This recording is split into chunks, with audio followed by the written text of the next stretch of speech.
Yes we are live now. Hello friends, this is Himanshi and welcome to let's learn. Discuss करेंगे EVS को completely revise करेंगे सीटेट के लिए paper 1।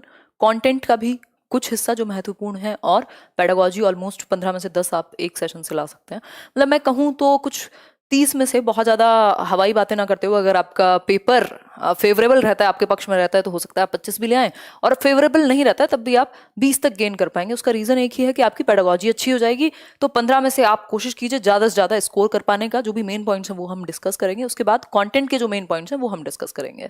तो कुल मिलाकर के एक सेशन में कंप्लीट रिवीजन होगा और कोशिश रहेगी कि आप अच्छे से अच्छा स्कोर भी करें और समझ में आए। सबसे बड़ी बात, अगर समझ में नहीं आया तो स्कोर तो ऑब्वियसली नहीं होगा। रट करके स्कोर लाने के समय जो है वो अब जा चुके हैं, है ना, ढल चुके हैं वो जमाने जब रट करके स्कोर हो पाए, स्पेशली सीटेट जैसे एग्जाम में जहां रटंत विद्या चलंत नहीं है।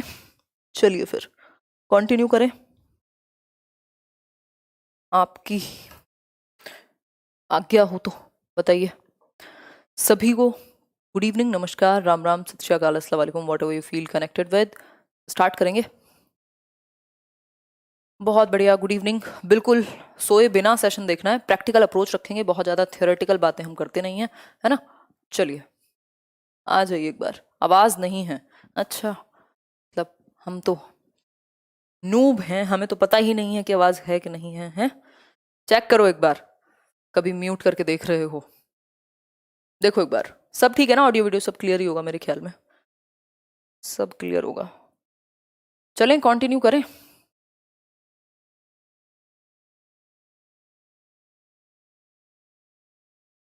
कितने घंटे की क्लास होगी? घंटे से क्या मतलब है यार, आराम से पढ़ो, पता भी नहीं लगेगा कितने घंटे निकल जाएंगे।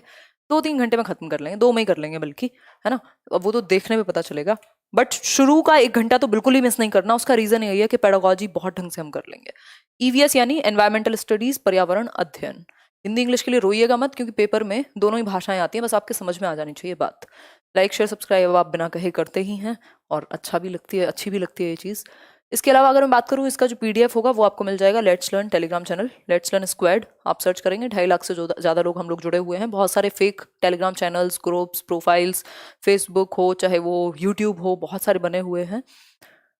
उन लोगों से अनुरोध यही है कि वो जो काम कर रहे हैं करते रहें, बट कुछ भी टेढ़ा मेढ़ा ना फैलाएं। अगर गलत इन्फॉर्मेशन प्रोवाइड होती है तो फिर उनको बंद कराना पड़ेगा, यही एक बात है। चलिए आगे बढ़ेंगे।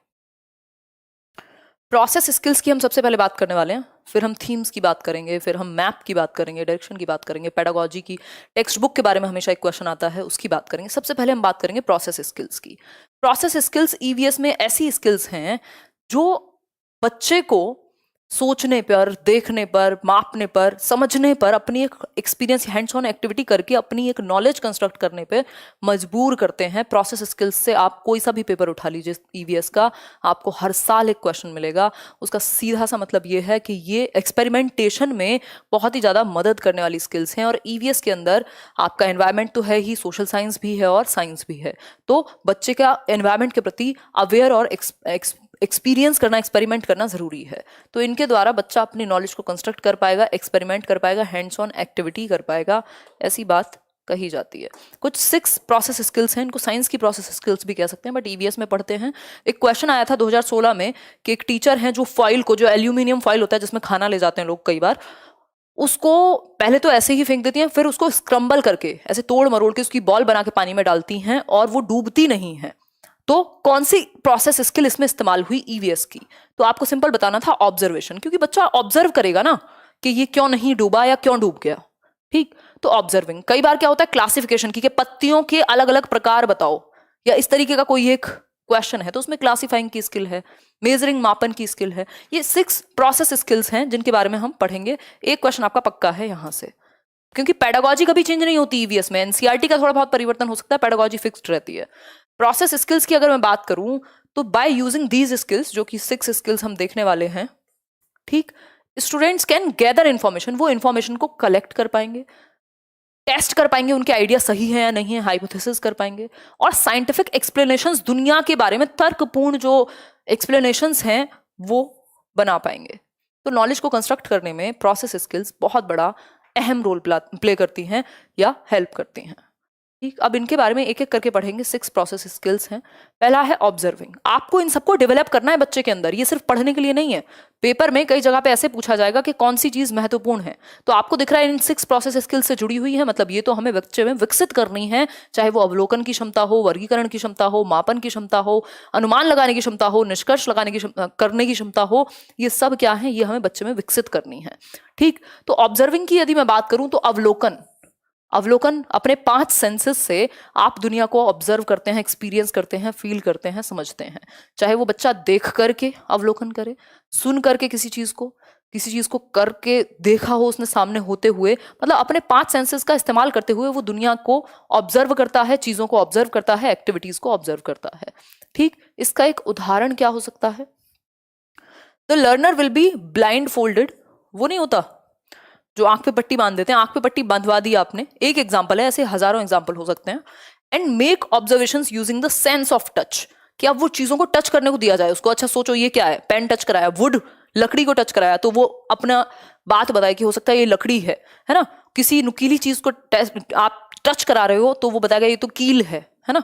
तो ये क्या है, अपने 5 सेंसेस का, अपने 5 सेंसेस का भरपूर प्रयोग करके दुनिया की समझ बनाएगा, अवलोकन करेगा, उसको ऑब्जर्व करेगा, देखेगा, फील करेगा, सारी चीजें जो भी 5 सेंसेस के थ्रू हो सकती हैं वो करेगा। तो आप ऐसी एक्टिविटीज बच्चे को करने को दे सकते हैं कि जैसे वो क्या करे, ऑब्जर्व करके लिखे कि नॉन लिविंग और लिविंग में क्या अंतर है, कितने प्रकार के एनिमल्स होते हैं, है ना, एरोप्लेन कैसे चलता है, ये सारी बातें। ठीक, तो इस तरह की बहुत सारी चीजें हो सकती हैं जो ऑब्जर्विंग में आएंगी, और इसको बच्चे के अंदर आपको विकसित कराना है कि वो आंख बंद करके ना चले दुनिया में, वो ऑब्जर्व करे अपने आसपास होने वाली चीजों को, गतिविधियों को, और जो भी उसके आसपास चल रहा हो। ठीक है, बात क्लियर है? एग्जाम फियर से डरो मत, थोड़ा बहुत प्रेशर जरूरी होता है लाइफ में, है ना। अगर बिल्कुल निठल्ले होकर बैठे रहोगे तब भी नहीं पढ़ोगे, और बहुत ज्यादा डर जाओगे तब भी नहीं पढ़ोगे, इसलिए थोड़ा सा डर जरूरी है, बहुत ज्यादा नहीं। आपके काम में कमी नहीं आनी चाहिए डर की वजह से, डरने में दिक्कत नहीं है, ह्यूमन इमोशन है। देखो, सेकंड है क्लासिफाइंग। क्लासिफाइंग का मतलब है वर्गीकरण।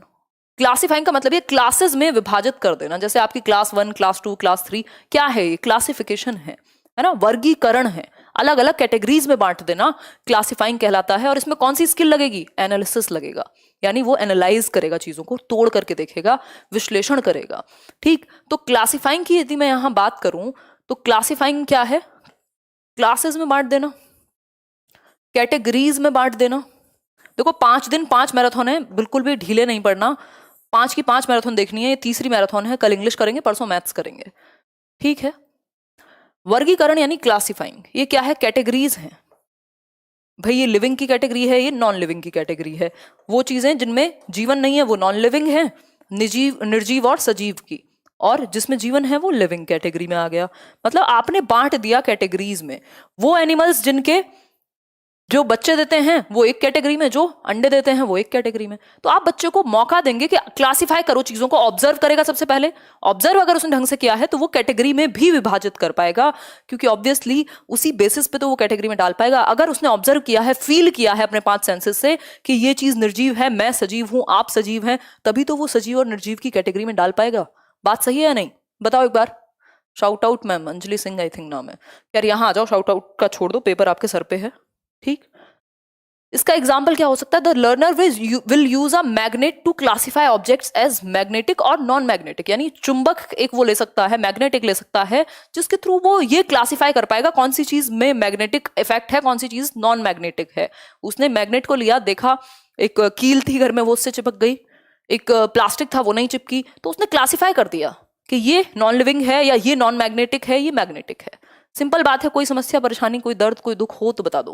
वर्गीकरण कर दिया उसने, सीधी सी बात है, अलग अलग वर्ग में विभाजित कर दिया, वर्ग 1, वर्ग 2, वर्ग 3, जैसे आप कहना चाहें। इतनी बात समझ में आ रही है या नहीं आ रही है? कुश वर्मा बहुत बढ़िया, ईस्ट और वेस्ट आप सभी हैं बेस्ट, मैं तो सब अपने आप में बेस्ट ही होते हैं। बताओ यूनिक, बताओ एक बार, इतनी बात क्लियर है या नहीं? कोई दर्द, कोई दुख, परेशानी? लाइक शेयर कर रहे हो कि नहीं कर रहे हो, ये बता दो, आगे बढ़ेंगे।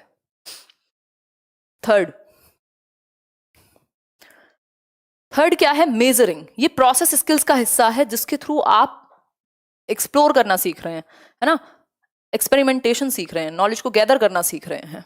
मेजरिंग मतलब मापन, मेजर करने का मतलब ही है माप रहे हैं आप चीजों को। भाई कई बार आपको जरूरत पड़ेगी ना चीजों का कंक्लूजन निकालने तक आपको कुछ चीजें मापना भी आना चाहिए, है ना। अगर मैं बात करूं तो इसका एग्जांपल हो सकता है the learner will use technology to find the speed of a toy truck. ये जो टॉय ट्रक होती है इसके लिए कोई टेक्नोलॉजी हो सकती है जिससे वो क्या कर पाए, टॉय ट्रक की स्पीड को माप पाए। इसको भी हटा देते हैं, वो ये देख पाए, वो ये माप पाए कि अच्छा मैं घर से ना, मेरा स्कूल है, जैसे मैं करती थी बचपन में, आई थिंक 10 किलोमीटर या 4 किलोमीटर का याद है मुझे, तो 4 किलोमीटर मान लीजिए एक तरफ से जाना है, तो वो मैंने 6 मिनट में कर दिया एक दिन, ठीक, साइकिल से ऑब्वियसली, है ना। बहुत बड़ी बात नहीं है, नॉर्मल सी बात है, बट ठीक है, मैंने मेजर कर लिया, मेरे मन में आया कि कितनी मिनट लगती है देख लूं एक बार, तो वो क्या है 4 किलोमीटर 6 मिनट्स में जा सकते हैं, ये मैंने मेजर कर लिया, ठीक। क्या लगा इसमें, ऑब्जर्वेशन भी लगी, है ना, क्लियर बात है। तो ये इस तरीके की चीजें मापन में आएंगी। ये आप देख सकते हैं कि मान लीजिए कोई बच्चे किसी बच्चे के पिताजी आ रहे हैं कहीं ट्रेन से या फ्लाइट से, तो वो कब चली और कब पहुंची, इसके बीच में अंतर कितना है उसको वो माप सकता है, ठीक है, इतनी बात क्लियर है। मतलब बेसिकली उसके अंदर मापन की स्किल जागे, वो यूनिट्स में मेजर भी करना सीख पाए चीजों को, इसी को हम मेजरिंग कह रहे हैं। क्लियर हो गई बात। तो इसको भी विकसित करना है आपको बच्चे में, ताकि वो थोड़ा कैलकुलेटिव या तर्कपूर्ण भी बने, उसके अंदर लॉजिक भी आए। कम्युनिकेटिंग यानी संप्रेषित कर पाए अपनी बात को, कम्युनिकेट कर पाए, संप्रेषित कर पाए। अब जो एक्सपेरिमेंट उसने किया, जो ऑब्जर्वेशन उसने की, जो क्लासिफिकेशन उसने किया, जो मेजरिंग उसने की, उसको अगर वो डिस्कस ना कर पाया तो नॉलेज का विस्तार कैसे होगा। अगर मैं ये सिर्फ पढ़ के छोड़ देती या सिर्फ पेपर देके सीटेट निकल गया, बात खत्म, और कभी आप लोगों के साथ डिस्कशन ना होता, शेयरिंग ना होती, तो शायद हम लोग आज यहां ना खड़े होते, लाखों लोगों का एग्जाम नहीं निकलता सीटेट का, है ना, लाखों लोगों को पेडागोजी में आगे मदद ना मिलती केवीएस से लेकर के और बाकी जगह पर। तो डिस्कशन जरूरी है और शेयरिंग जरूरी है, कम्युनिकेशन जरूरी है, ठीक। The learner will discuss possible errors with other classmates. जो गलतियां हुई हैं वो भी आप डिस्कस कर सकते हैं, जरूरी नहीं है हमेशा सफलताएं ही डिस्कस की जाती हैं, है ना। जो गलतियों से आपने सीखा है वो भी आप डिस्कस कर सकते हैं। एक बच्चे ने कोई एक्सपेरिमेंट किया, उसमें कुछ गलतियां हुई थी, एक सक्सेसफुल हो गया तो उसके साथ साथ उसने एरर्स को भी क्या किया, डिस्कस किया। तो डिस्कशन या कम्युनिकेशन जरूरी है किसी भी एक एक्सपेरिमेंट के ऊपर, किसी भी एक घटना या भी। तो आप क्लासरूम में डिस्कशन को बढ़ावा देते हैं, आप चर्चाओं को बढ़ावा देते हैं। ऐसा आपने थ्रू आउट ईवीएस की टेक्स्ट बुक या एनसीईआरटी समरी को पढ़ते हुए देखा होगा कि बच्चों के ग्रुप डिस्कशंस को, तभी तो एनसीएफ भी कह रहा है ना, आप क्या कराएंगे, ग्रुप डिस्कशन कराएंगे। आप बेसिकली पीयर लर्निंग, एक दूसरे के साथ, वो एक दूसरे को साथी समूह में सीखना, जो उनकी एज के बच्चे हैं उनके साथ अगर डिस्कशन नहीं होगा तो नॉलेज का निर्माण कैसे होगा, ठीक है। तो ग्रुप लर्निंग, कोलैबोरेशन, कोऑपरेटिव, ये सब बहुत अच्छी बात है कि बच्चा एक दूसरे को मदद करके, एक दूसरे का सहयोग करके सीखे, अपनी बात को संप्रेषित करना वो सीख जाए, सिर्फ अपने तक ही ना रखे। आगे बढ़ेंगे, क्वेश्चन प्रोसेस स्किल नंबर 5, इनफरिंग। इनफरिंग का मतलब क्या है, निष्कर्ष निकालना। आपने अनुमान, एक तरीके का आपने अपना कंक्लूजन ड्रॉ कर लिया, अनुमान भी इसको कहना सही नहीं होगा, नहीं तो फिर आपको नेक्स्ट स्किल में कंफ्यूजन हो जाएगी। बारिश आ गई क्या? यस, बहुत बढ़िया। वैसे इतनी ठंड है और बारिश आ गई, कोई बात नहीं, खैर। देखिए, लेट्स लर्न माय स्पिरिट, बहुत बढ़िया। इनफरिंग यानी निष्कर्ष निकालना, कंक्लूड करना। निष्कर्ष क्या निकला, आपने कोई भी एक एक्सपेरिमेंट किया, फाइनली उससे निकल के हाथ में क्या आया, ये भी तो आपको जानना जरूरी है कि नहीं। एग्जाम्पल क्या होगा इसका? For example, the learner will write a conclusion. उसने मान लो कोई एक्सपेरिमेंट रन किया, in the end of each investigation उसको जानने को कहा गया था कि देखो कौन से पौधे जो हैं वो किस तरीके से काम करते हैं, बहुत सारी चीजें हो सकती हैं जो अपने एनवायरमेंट में उसको आपने देखने को कहा हो। उसके बाद उससे कंक्लूड कराएंगे कि अच्छा तुम्हें क्या समझ आया इस घटना को देखते हुए, अच्छा इसका सॉल्यूशन क्या हो सकता है, तुमको क्या लगा, तो निष्कर्ष निकलवाएंगे आप, ठीक। इसी को हम इन्फरिंग कहते हैं। अपने दिमाग में आपकी जो इंटरप्रिटेशन है किसी चीज को लेकर के, आपने क्या इंटरप्रेट किया, आपने क्या कंक्लूड किया, आपने क्या निष्कर्ष निकाला, है ना। ऐसा हो सकता है कई बार आपको गलत फहमियां होती हो जीवन में, और आप किसी से डिस्कशन करते हो परिवार में और आपका कंक्लूजन कुछ और निकल आता हो।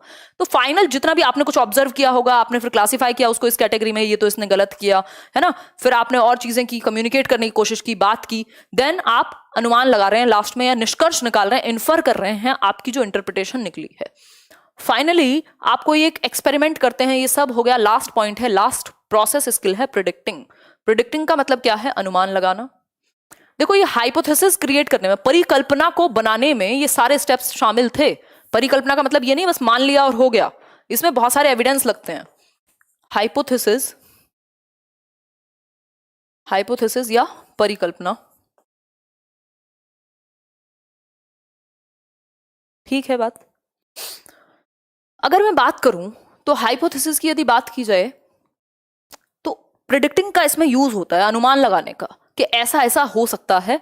The learner will predict what is a box based on observation using the sense of touch.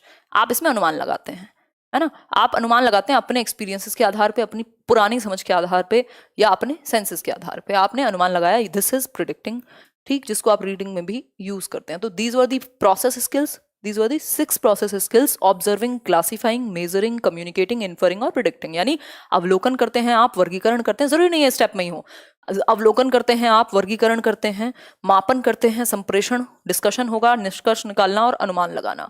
ये सारी चीजें बच्चों में आपको डेवलप करानी है, जरूरी नहीं है स्टेप बाय स्टेप ही हो, अलग अलग एक्टिविटी में अलग अलग स्किल को डेवलप कराने की या प्रोसेस स्किल को डेवलप कराने की जरूरत पड़ सकती है, ठीक है। इसमें कोई दिक्कत परेशानी किसी को भी नहीं होगी, ये बेसिक बात है, सभी को समझ में आई होगी। समझ में आई हो तो शेयर करके बाकी लोगों को भी समझा दो, है ना। खैर, अब हम चलते हैं जहां से 1 से 2 क्वेश्चन मिनिमम आ जाते हैं, हर साल आते हैं। थीम्स ऑफ ईवीएस, ईवीएस की थीम्स, इनको हिंदी में जो भी कहते हो आपको एज इट इज याद रखना है। कितनी थीम्स हैं, कितनी ब्रॉड थीम्स हैं, अगर कोई पूछे आपसे कितनी बड़ी, मुख्य जिनको हम कहेंगे, ब्रॉड थीम्स कितनी हैं ईवीएस के अंदर, ब्रॉड थीम्स कितनी हैं, ब्रॉड थीम्स हैं आपकी 6, कितनी टोटल, 6, कितनी है, 6, ठीक। हाँ, बारिश के कारण बफरिंग तो नहीं हो रही है, ये देख लेना बस, ठीक है। टोटल ब्रॉड जो थीम्स हैं वो हैं 6, आपको बहुत अच्छे से याद होनी चाहिए। इस पॉइंट को, इस टॉपिक को लोग हल्के में लेते हैं और 1 नंबर खोते हैं, 2 नंबर खोते हैं, कई बार 3 नंबर की भी आ जाती हैं ये, ठीक है। देखिए, फर्स्ट है फैमिली एंड फ्रेंड्स, जिन्होंने लेक्चर करते हैं बहुत खुशी की बात है। फैमिली एंड फ्रेंड्स, बच्चे का जन्म कहां होगा, देखो इनके अराउंड, इन 6 थीम्स के अराउंड पूरा सिलेबस बनाया जाता है। सिलेबस में चैप्टर की जगह थीम्स हैं ईवीएस में, जिससे इंटरकनेक्टेड नॉलेज बच्चे की अपने एनवायरमेंट को लेकर के कनेक्टेड नॉलेज बने, ठीक है, डेवलप हो। फैमिली एंड फ्रेंड्स यानी परिवार, पहले जन्म होगा कहां जाएगा, पड़ोसी के पास के परिवार के पास, पहले परिवार, है ना, पहले परिवार, बाद में दुनिया घूमना शुरू करेगा ना। तो फैमिली एंड फ्रेंड्स यानी सबसे पहले उसका जन्म होता है, वो परिवार में होता है बच्चा, ठीक, कोई भी इंडिविजुअल। फैमिली एंड फ्रेंड्स की समझ उसकी डेवलप होनी चाहिए, ये आपका पहला स्किल है, जो पहला थीम है, कि परिवार और दोस्त जो आसपास का उसका माहौल है उनसे वो जुड़ पाए। ये पहली थीम हुई ईवीएस की। दूसरी थीम, मतलब इससे रिलेटेड चैप्टर्स डाले गए हैं, अगर आप देखेंगे फैमिली का टाइप है, फैमिली का भी टाइप बताए हुए हैं ना, न्यूक्लियर फैमिली, जॉइंट फैमिली, फलाना फैमिली, और कैसे लोग फैमिली के साथ मूव करते हैं एक दूसरे। आपने अगर ईवीएस की एनसीईआरटी पढ़ी तो आप ये सारी चीजें रिलेट कर पाएंगे, अगर आप ढक्कन नहीं है तो, जो कनेक्ट नहीं कर पाते चीजों को। अजय नाथावत कह रहे हैं big fan of you, please इसे ऐसे ही क्लासेस लेते रहिएगा। तनु शर्मा भी आपकी क्लासेस 1 मंथ से ले रही हैं, बहुत बढ़िया, नाम ले लिया जी आप दोनों का ही, thank you so much. Classes तो चलती रहेंगी, देखो साल भर चलती हैं। देखो एक बार, इवन मेरी इंपॉर्टेंट कुछ क्लासेस की छुट्टी भी हुई है सीटेट की क्लासेस के लिए। परिवार और दोस्त, फ्रेंड्स एंड फैमिली के बारे में चैप्टर्स हैं, बच्चे खेलने जा रहे हैं अपने दोस्तों के साथ, वहां पे भी कुछ सीख रहे हैं, ग्रुप्स बने हुए हैं कबड्डी के, इसके उसके। फिर दूसरा थीम्स है, जो दूसरा थीम है वो है फूड, यानी खाना, भोजन। इन्हीं 6 थीम्स पे पूरा सिलेबस बेस्ड है आपका, चैप्टर वाइज की जगह थीम बेस्ड है, खाना या भोजन।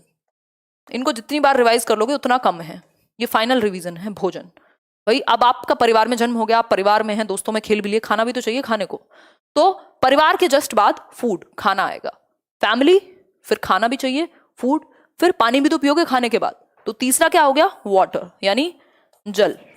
तो आपने देखा होगा पानी के प्रति भी चैप्टर्स दिए हुए हैं, कि कैसे घाटीसर लेक्स का जिक्र हुआ है एनसीईआरटी में 3rd to 5th की। इसके अलावा अगर मैं बात करूं, ये बताया गया है कि वाटर कंजर्वेशन कैसे जरूरी है, टांका कैसे बनाया जाता है, टैंक जिसको हम कह रहे हैं, जल की भी बातें हुई हैं, ठीक, बारिश कुछ जगह पे कम कैसे होती है, सारी बातें हुई हैं।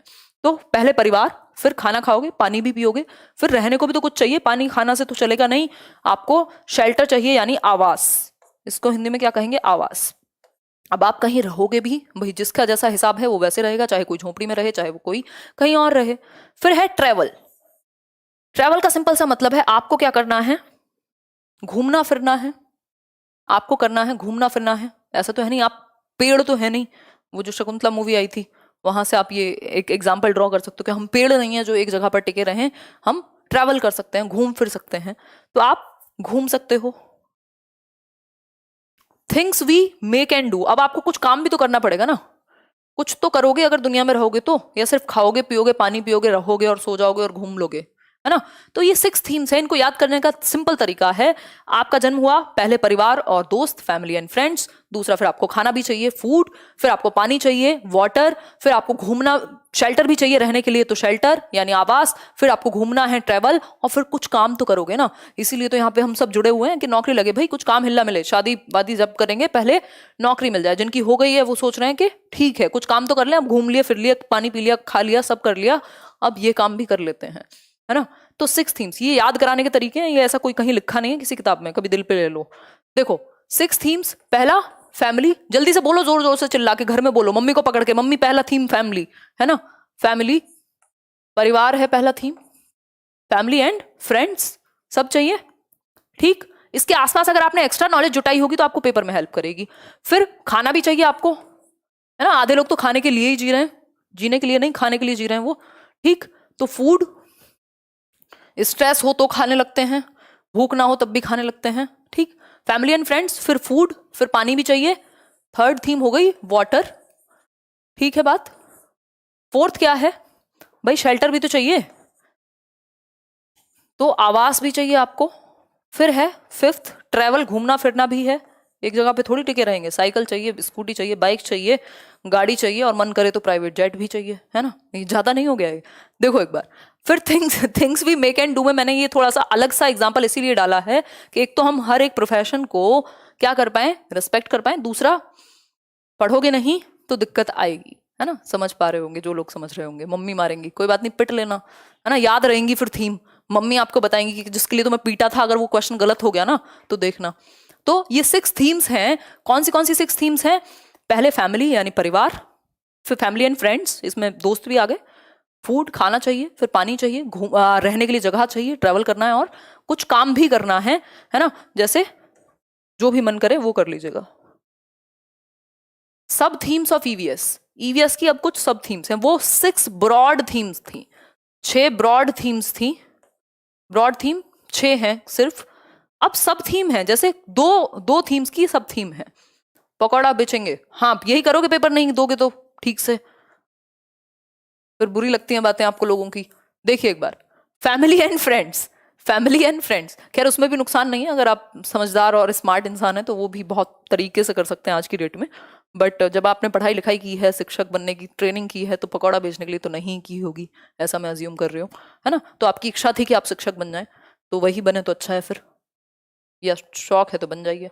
फैमिली एंड फ्रेंड्स यानी परिवार एवं दोस्त, ये पहला थीम है, जिसके कुछ सब थीम्स हैं, जिसके 4 सब थीम हैं, मतलब इन थीम्स के भी कुछ सब थीम्स हैं। अगर आपको वो 6 थीम्स याद हैं तो आप पेपर में इन चारों को हटा देंगे, आपको पता लग जाएगा कि ये मेन थीम नहीं है, मेन थीम वही है, family and friends, food water shelter travel, things we make and do, ये 6 हैं मेन, इनके अलावा सब थीम है। तो ये पेपर में बड़ा तरक्की से पूछा, मतलब तरीके से पूछा जाता है, अभी क्वेश्चन दिखाऊंगी मैं कैसे आते हैं इससे।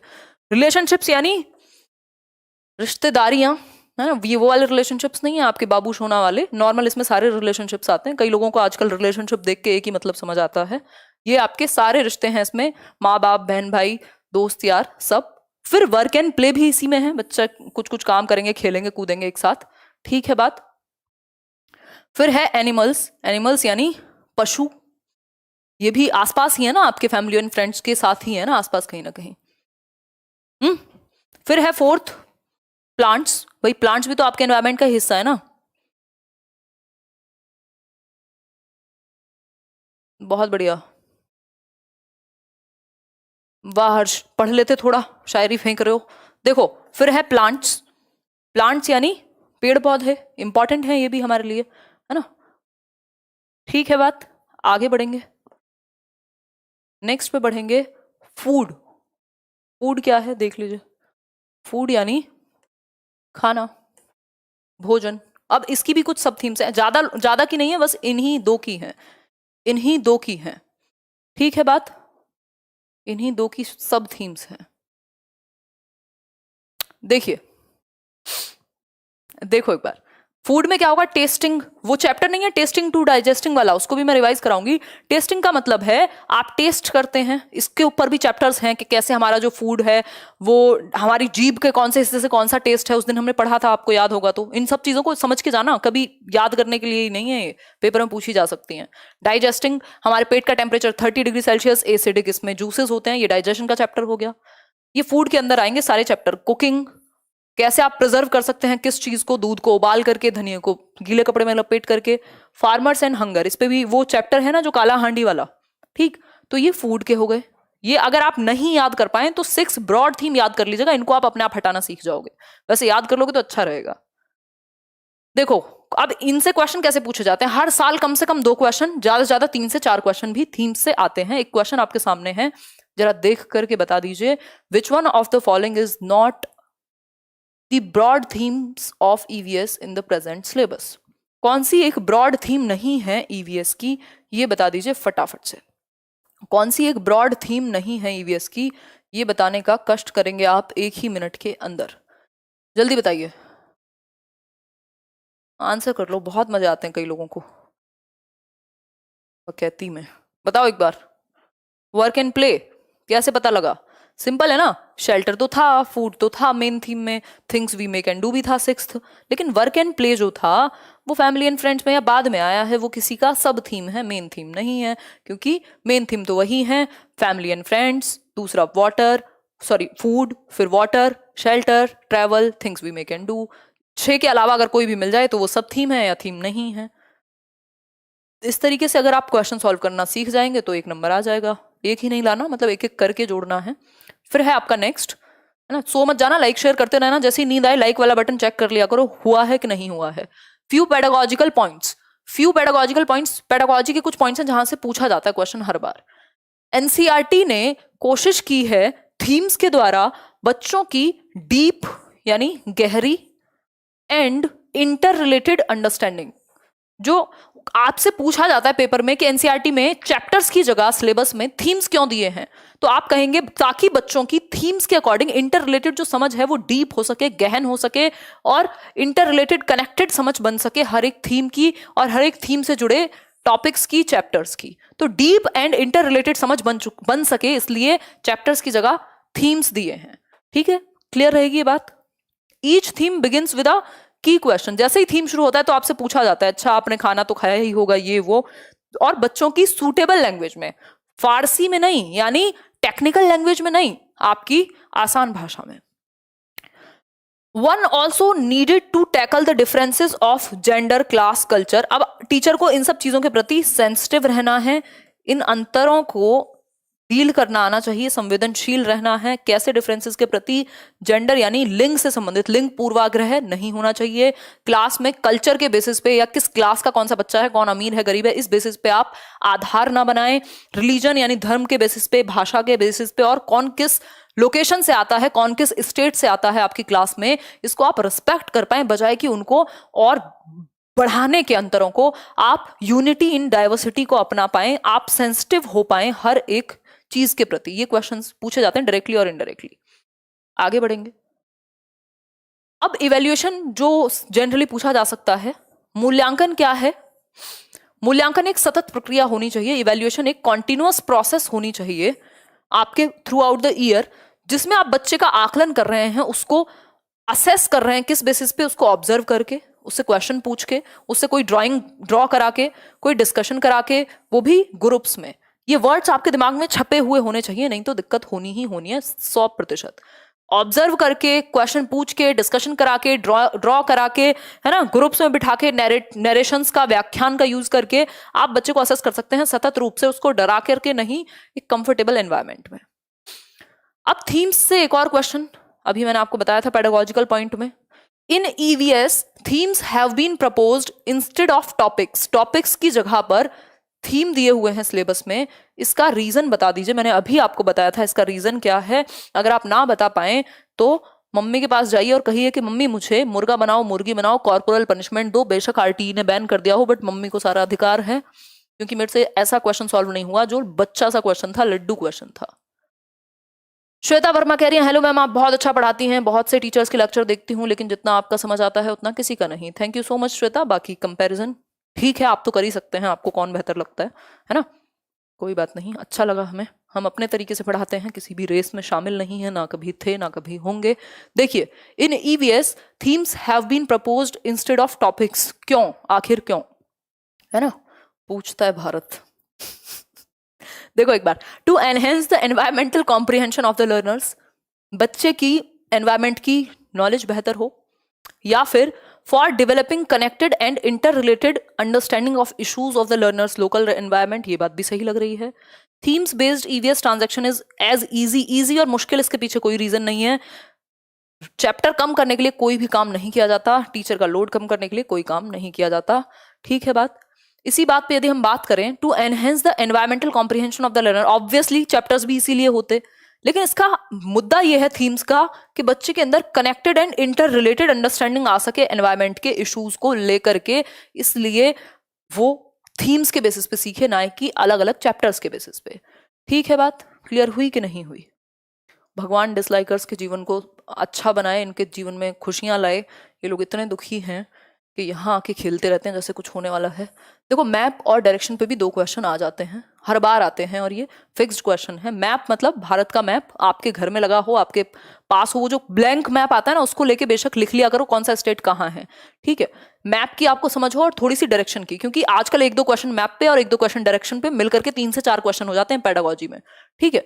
डायरेक्शन मतलब दिशाओं का ज्ञान, बेसिक ज्ञान। अब आपको समझा तो रटा तो कोई नहीं सकता, लेकिन बेसिक नॉलेज आपको हो, आपको पता है 4 दिशाएं हैं, नॉर्थ यानी उत्तर, नीचे इसके है साउथ यानी दक्षिण, इधर ईस्ट जिसको हम पूर्व कहते हैं, और वेस्ट जिसको हम पश्चिम कहते हैं, ठीक है।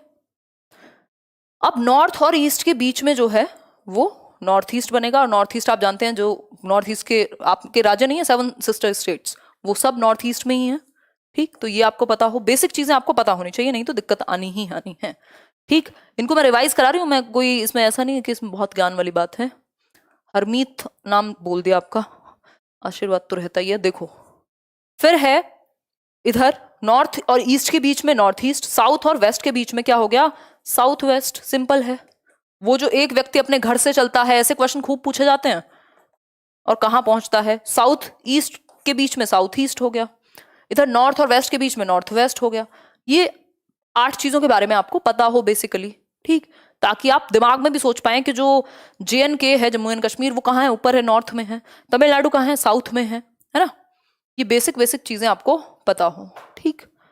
मैप की अगर मैं बात करूं तो मैप तो आपको देखना ही पड़ेगा हर रोज लगभग, लेकिन मैं एक छोटी सी समझ बता देती हूँ, इसको दिल पे मत ले जाना, है ना, मेरी ड्राइंग बहुत ही ज्यादा खतरनाक है। अगर मैं बात करूं, 2-3 चीजें याद रखिएगा जहां से क्वेश्चन बनता है। इधर बे ऑफ बंगाल है, बे ऑफ बंगाल कहाँ है, ईस्ट में है, बंगाल की खाड़ी ईस्ट में है, नीचे इंडियन ओशियन है, ठीक। ऊपर राजस्थान को छोड़ के नीचे जैसे गुजरात की तरफ आते हैं तो क्या शुरू हो जाता है आपका, अरेबियन सी, अरेबियन सी, ठीक। तो ये बेसिक चीजें ऊपर आपको पता ही है, ये तो JNK वाला मतलब पहाड़ी इलाका हो गया, ठीक है। बात इतनी समझ में आ गई कि नहीं आई, ये बता दो फटाफट से आओ। अरेबियन सी यानी अरब सागर किधर है, ये क्या है, वेस्ट है, ये पश्चिम में है।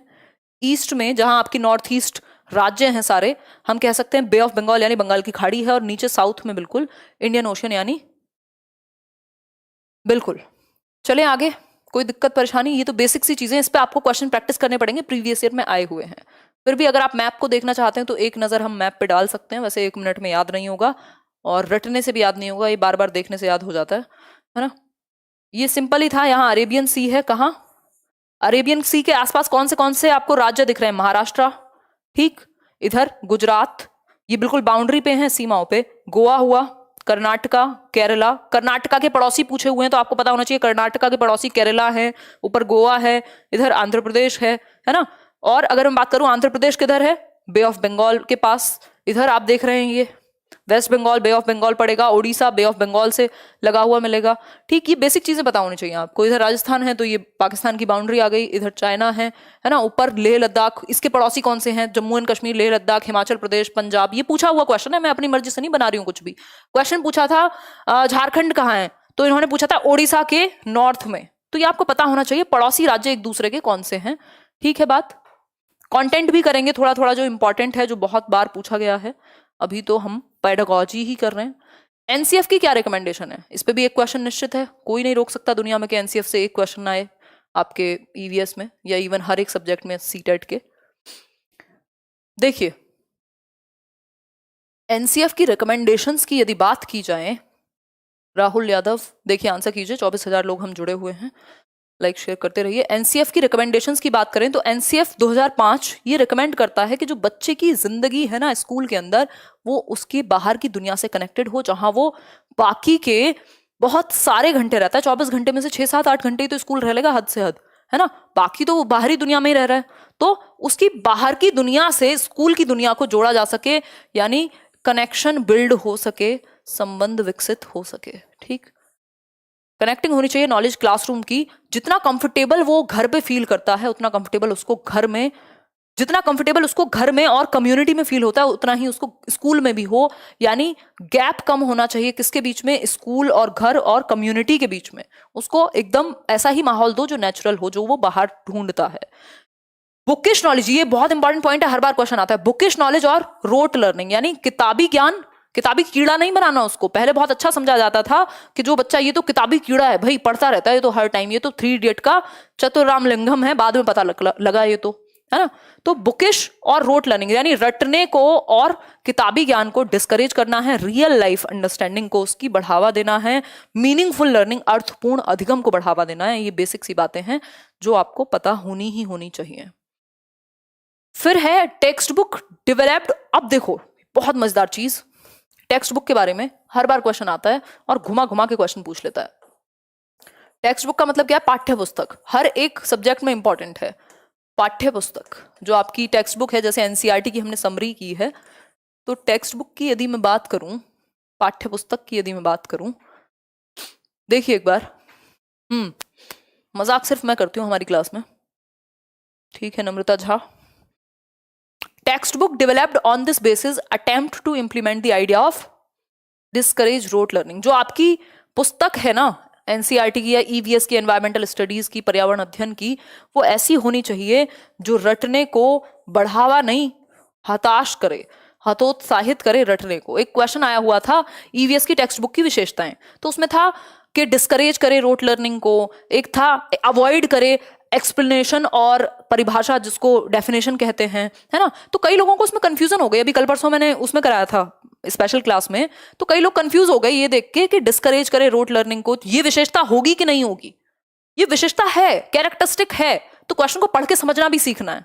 तो रोट लर्निंग को डिस्करेज करे, डिस्क्रिप्शन और डेफिनेशंस को अवॉइड करे, बुकिश नॉलेज ना भरे, बल्कि रियल लाइफ आसान लैंग्वेज, टेक्निकल लैंग्वेज नहीं होनी चाहिए बुक की, आसान भाषा होनी चाहिए। ईवीएस क्या है, चाइल्ड सेंटर्ड एजुकेशन को पूरे तरीके से क्या करता है, महत्व देता है, यानी बाल केंद्रित शिक्षा को। बाल केंद्रित शिक्षा यानी बच्चे को केंद्र में रख के एक्सपीरियंसेस उसके अकॉर्डिंग डेवलप होने चाहिए। ठीक है बात। ये बात किसने कही है, national policy of education NP 1986 1986 में राजीव गांधी के टाइम पर आई थी। It will help us achieving the child centred education. यदि हम किताब को अच्छा कर दें तो इससे चाइल्ड सेंटर्ड एजुकेशन को हम अचीव कर पाएंगे। बुकिश नहीं रहेंगी ना चीजें, किताब भी हेल्प करेगी चाइल्ड सेंटर्ड एजुकेशन को बनाने में। तो बुक कैसी होनी चाहिए, जिसमें रोट लर्निंग को हतोत्साहित किया गया हो, अवॉइड करे किसको, डेस्क्रिप्शंस को, बिना वजह की कहानियां और डिस्क्रिप्शंस एंड टेक्निकल लैंग्वेज या डेफिनेशंस, भर भर के परिभाषाएं याद ना करनी पड़े बच्चे को। बल्कि आपने देखा होगा ईवीएस की टेक्स्ट बुक इतनी आसान है कि ऐसा लगता है पढ़ने में कि जैसे कहानियां हैं अपनी ही लाइफ की, बच्चों के एक्सपीरियंसेस, ऐसा लगता है जैसे बच्चों के ही एक्सपीरियंसेस शेयर किए जा रहे हो। कुछ है ही नहीं बुक में ऐसा जिसको रटना पड़े आपको। कई लोग कह रहे हैं हिंदी में पढ़ाओ, मतलब मैं फारसी बोल रही हूँ, या इतनी बेसिक इंग्लिश अगर नहीं जानोगे तो पेपर में पास कौन कराएगा आपको। क्योंकि आप अगर प्राइमरी टीचर भी बनने जा रहे हो तो बेसिक इंग्लिश आपको पढ़नी और समझनी तो आती हो, बोलनी नहीं आती तो, है ना। और बुक क्या करे, अवॉइड करे जेंडर बायस को। बुक टेक्स्ट बुक का फीचर क्या है, जेंडर बायस को यानी लिंग पूर्वाग्रह को, लिंग पक्षपात को अवॉइड करे उस, और तभी आप देखते हैं बुक में इतने सारे चैप्टर्स हैं, विमेन एम्पावरमेंट कह लीजिए उसको, या आप इक्विटी कह लीजिए, जैसे कल्पना चावला के बारे में बात है, इसके अलावा आपकी ये हैं बछेंद्री पाल हैं, या आपकी कर्णम मल्लेश्वरी हैं, है ना, सूर्यामणि हैं, इतनी सारी फीमेल जो ऐसे एक्सेप्शनल महिलाएं हैं जिन्होंने कुछ अच्छा किया है अपने क्षेत्र में, उनके बारे में बातें हुई है। तो जेंडर स्टीरियोटाइपिंग नहीं है ये, बल्कि बढ़ावा है ऐसे जेंडर को जिसको दबा करके रखा गया है। Which one of the following does the National Curriculum Framework 2005 not propose in the context of EVS? ये जो not है ना, not वाले questions, least वाले questions, अलावा वाले questions, except वाले questions ज्यादा ध्यान से पढ़ना पेपर में, नहीं तो गलती के चांसेस बढ़ जाते हैं जैसे ही not आ जाता है ना। Hands on activities, familiarity with technical terms, देखो हैंड्स ऑन एक्टिविटीज तो होनी चाहिए, तभी तो बुक में एक्टिविटीज दी गई है कि ये करके देखो, बच्चे अपने आप देखें, पुली को लगा के कितनी आसानी से रस्सी खींच पाएंगे, तो ये तो होनी चाहिए। फैमिलियरिटी विद टेक्निकल टर्म्स, अभी बताया था टेक्निकल टर्म्स को अवॉइड करे टेक्स्ट बुक, सिर्फ तकनीकी शब्द भरे ना हो कि रटने हैं बच्चे को जो समझ में ही नहीं आ रहे, है ना, उसके एनवायरमेंट से जोड़ो। थीमेटिक अप्रोच बिल्कुल फॉलो करनी है, थीम्स 6 ब्रॉड थीम्स हैं ही, बच्चे के अनुभव से और कॉन्टेक्स्ट से, संदर्भ से जोड़ना बहुत अच्छी बात होती है, ये बात भी हमें पता है। तो इसका आंसर क्या हुआ, इसका सिंपल आंसर है नॉट, तो फैमिलियरिटी विद टेक्निकल टर्म्स, तकनीकी शब्दों से परिचय कोई अंतिम लक्ष्य नहीं है, एनसीएफ इसको बिल्कुल भी महत्व नहीं देगा कि आपने सिर्फ टेक्निकल टर्म्स डाल दिए बुक में। एकीकृत अधिगम, ये भी इंपॉर्टेंट है, इंटीग्रेटेड अप्रोच, एकीकृत अधिगम,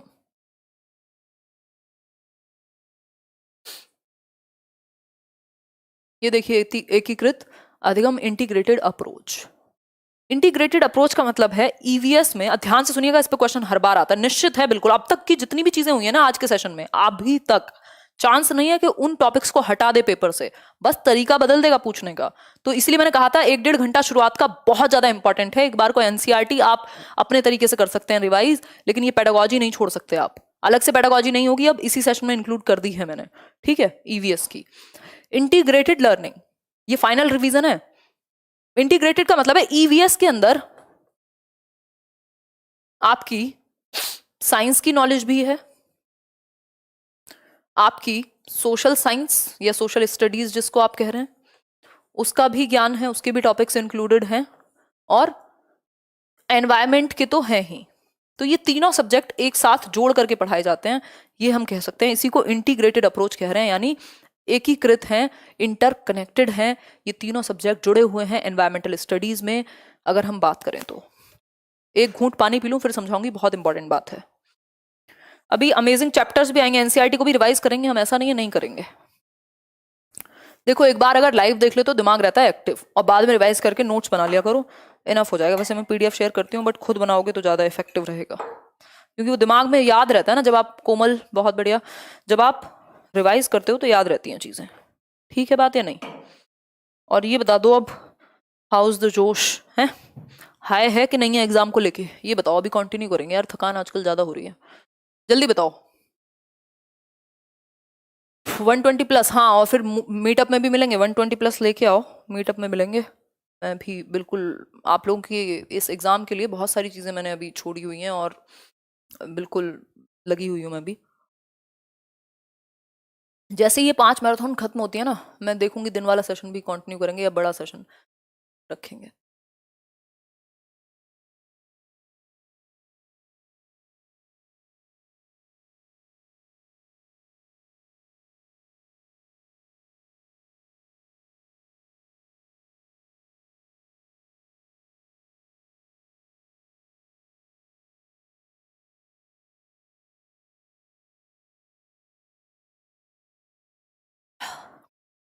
देखिए एक्सरसाइज कंटिन्यू करनी पड़ेगी, चाहे पढ़ाना कुछ कम करना पड़े, नहीं तो दिक्कत होगी।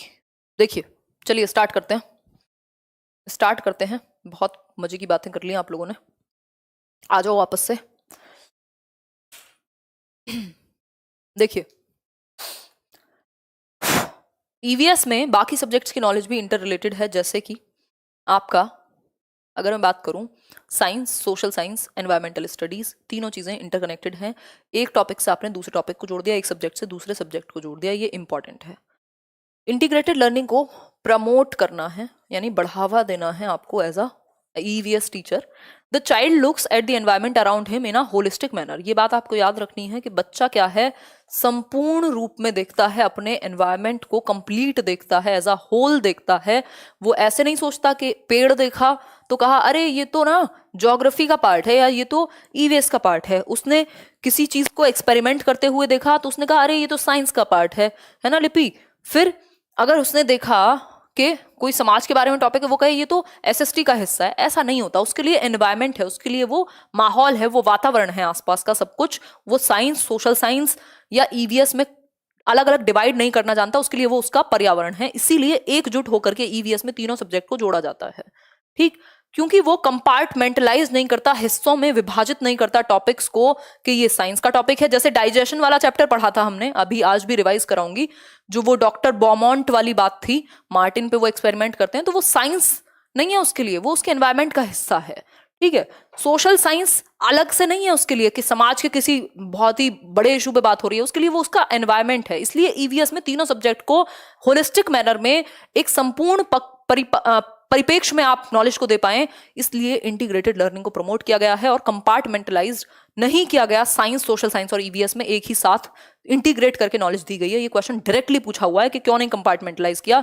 जिनको ये थोड़ा सा भी हल्का लग रहा हो ना, पेपर में रोओगे अगर कोई भी चीज आपने छोड़ दी ना आज पेडागोजी वाले पॉइंट्स में से। तो hence EVS in classes 3rd and 5th, तीसरी, चौथी और पांचवी कक्षा में इंटीग्रेट करता है EVS। आगे तो अलग हो जाता है ना, 6th से तो SST के 3 सब्जेक्ट अलग हो गए, हिस्ट्री, ज्योग्राफी, पॉलिटी, है ना, आगे तो अलग हो जाएगा। लेकिन 3rd to 5th तक, यानी तीसरी, चौथी, पांचवी कक्षा में जो EVS है, उसके जो कॉन्सेप्ट्स एंड इश्यूज हैं, उसके जो मुद्दे हैं, उनको साइंस, सोशल साइंस और एनवायरमेंटल एजुकेशन के हिसाब से उनको बांटा नहीं गया है, एक साथ ही इंटीग्रेट कर दिए गए हैं, एकीकृत कर दिए गए हैं। यार हिंदी में क्या पढ़ाओ, मतलब मैं फारसी में बात कर रही हूँ, साथ में ट्रांसलेट करके बता रही हूँ। आपकी ना इच्छाएं खत्म हो गई हैं जीवन में सीखने की, जो लोग भी ऐसी ऐसी बातें करते हैं, ठीक है। मैंने खुद हिंदी मीडियम में पता नहीं कितने साल, जो मेन एजुकेशन है मेरी हिंदी मीडियम की हुई है, क्या मुझे समझ नहीं आ रही ये चीज? मजाक करते हो यार, पेपर में समझ लो कम से कम। जब ट्रांसलेट कर रही हूँ आपके दिमाग में रुकना चाहिए या हिंदी और इंग्लिश पे अटके रहोगे? इतना तो बाइलिंगुअल पता होगा आपको। देखो एक बार, तो 3rd and 5th की जो NCERT है वो एकीकृत करती है अपने अंदर क्या, कैसे इश्यूज को, साइंस यानी विज्ञान के भी विषयों को या मुद्दों को, सोशल साइंस यानी जो आपका सामाजिक विज्ञान है, और एनवायरमेंट यानी पर्यावरण के मुद्दों को, इन तीनों को इंटीग्रेट करके, जोड़ करके पढ़ाया जाता है EVS में 3rd to 5th के लेवल पे। ये बात आपके दिमाग में जानी चाहिए, इंग्लिश हो, हिंदी हो, फारसी हो, कुछ भी हो, बस समझ में आ जानी चाहिए। कुल मिला के बात ये है, ठीक है। देखो एक बार, this subject is not there in classes 1 and 2। ये जो सब्जेक्ट है कौन, EVS कक्षा 1 और 2 में नहीं है, ये याद रखिएगा। EVS अलग से एक सब्जेक्ट के रूप में नहीं पढ़ाया जाता 1st and 2nd क्लास के अंदर, 1st and 2nd क्लास के अंदर, ठीक है। पहली, दूसरी कक्षा में EVS नहीं पढ़ाया जाता, EVS की कोई किताब नहीं होती। इसीलिए मैं और आप NCERT की जो समरी पढ़ते हैं CTET के लिए, वो हम पढ़ते हैं 3rd to 5th की, क्योंकि 1st, 2nd में कोई EVS की अलग से किताब, अलग से बुक नहीं होती, ठीक है। और आप ही के कितने सारे यार दोस्त होंगे यहाँ पे, इन 25,000 27,000 लोगों में, जो क्या कर रहे हैं, हिंदी मीडियम से है लेकिन उनको समझ में आ रहा है, क्योंकि वो चाह रहे हैं समझना। अगर आप चाहेंगे नहीं तो कहां से समझ आएगा? This subject is not there नहीं है, बट द इशू, लेकिन आपको आदत हो गई जो मैं बोल रही हूं वो नहीं सुनना, वो देखना जो लिखा हुआ है, पढ़ो पढ़ो, रट्टे लगा लो सबके। इसीलिए मैं PPT पे कम चीजें लिखती हूँ, क्योंकि मुझे रट्टे नहीं लगवाने, आपको आपके दिमाग में जानी चाहिए चीजें। फिर उसके लिए रोते रहते हो, खाली PPT है, खाली PPT है ना, क्योंकि रट्टे लगा के पढ़ोगे कोई पॉइंट नहीं है। फिर वो वहां पे याद करते रहना क्या था क्या नहीं। देखिए, but the issues and concepts related to it are meant to be a part of language and maths. ये बात याद रखनी है। EVS पहली और दूसरी कक्षा में, 1st and 2nd ग्रेड में पढ़ाया ही नहीं जाता अलग से, एक टेक्स्ट बुक, इसकी किताब ही नहीं होती, बल्कि EVS के जो मुद्दे हैं, जो कॉन्सेप्ट्स हैं, उनको किसके थ्रू डिलीवर किया जाता है, मैथ्स और लैंग्वेज के, यानी गणित, क्योंकि उसमें भी वही चीजें होती है ना, एनवायरमेंट में कितने सेब खरीदे, अब वो सेब एनवायरमेंट का हिस्सा है। मैथ्स एंड लैंग्वेज जो भाषा की कक्षाएं, चाहे वो पेड़ पौधों के बारे में कविताएं हों, तो गणित और भाषा के माध्यम से ही एनवायरमेंटल स्टडीज के टॉपिक्स को कन्वे कर दिया जाता है, क्योंकि बच्चे छोटे हैं तो बहुत ज्यादा सिलेबस की जरूरत ही नहीं है। ठीक है, अरे टेंशन नहीं लो, मैं कह देती हूँ ना कभी कभी, अगर आप लोग मुझसे कहेंगे और मैं आपसे नहीं कहूंगी तो कैसे चलेगा? अब कभी तो हमें बात करनी होगी ना खुल के, ये हिंदी इंग्लिश पे ही रोते रहते हो जब देखो। ठीक हो गई बात? मैथ्स एंड लैंग्वेज क्लियर हो गई बात या नहीं? ठीक, लैंग्वेज एंड मैथ्स के थ्रू ईवीएस पढ़ा दिया जाता है पहली और दूसरी क्लास में। ये भी क्वेश्चन डायरेक्टली पूछा हुआ है पेपर में। एक क्वेश्चन पढ़ लो अब इसी बात पे, एक दो क्वेश्चन प्रैक्टिस कर लो। देखो, क्योंकि मेन मुद्दे से भटक जाते हो तब गुस्सा आता है। जल्दी बताओ, फटाफट से बताओ। NCF 2005 has not recommended, not लिखा हुआ है, ध्यान से पढ़ना, not recommended any prescribed curriculum and text books for EVS classes 1 and 2। First और सेकंड क्लास में ईवीएस की ना कोई टेक्स्ट बुक है ना कोई सिलेबस है। तो इसका रीजन क्या है, क्यों नहीं है फर्स्ट और सेकंड क्लास में ईवीएस की टेक्स्ट बुक या पुस्तक? बताइए, जल्दी बताइए, जिससे करिकुलम का लोड रिड्यूस किया जा सके। ये है रीजन। देखो, कभी भी करिकुलम का लोड बढ़ाने और घटाने के लिए कोई भी काम नहीं होता, अगर जरूरत पड़ेगी तो चीजें बढ़ानी भी पड़ेंगी। EVS is only for class 3rd onwards. ये क्या बात हुई? पूछा है क्यों नहीं कर सकते, आप कह रहे हैं नहीं है ही नहीं, है ही नहीं का कोई रीजन भी तो होगा, तो रीजन पूछ रहे हैं वो यहाँ। ये नहीं कि सिर्फ 3rd से शुरू होता है, ये तो उन्हें भी पता है, वही तो कह रहे हैं वो। Learners in classes 1 and 2 can not read and right. जो बच्चे हैं वो पढ़ और लिख नहीं सकते फर्स्ट और क्लास सेकंड में। कितनी दुख की बात है, बेकार की बात है, जब वो हिंदी पढ़ सकते हैं, इंग्लिश पढ़ सकते हैं, मैथ्स पढ़ सकते हैं और ईवीएस के लिए उनको लिखना पढ़ना नहीं आता होगा। तो ऐसे झांसे में मत फंसिएगा, इस तरह के ऑप्शन आपको भटकाने के लिए दिए जाते हैं पेपर में।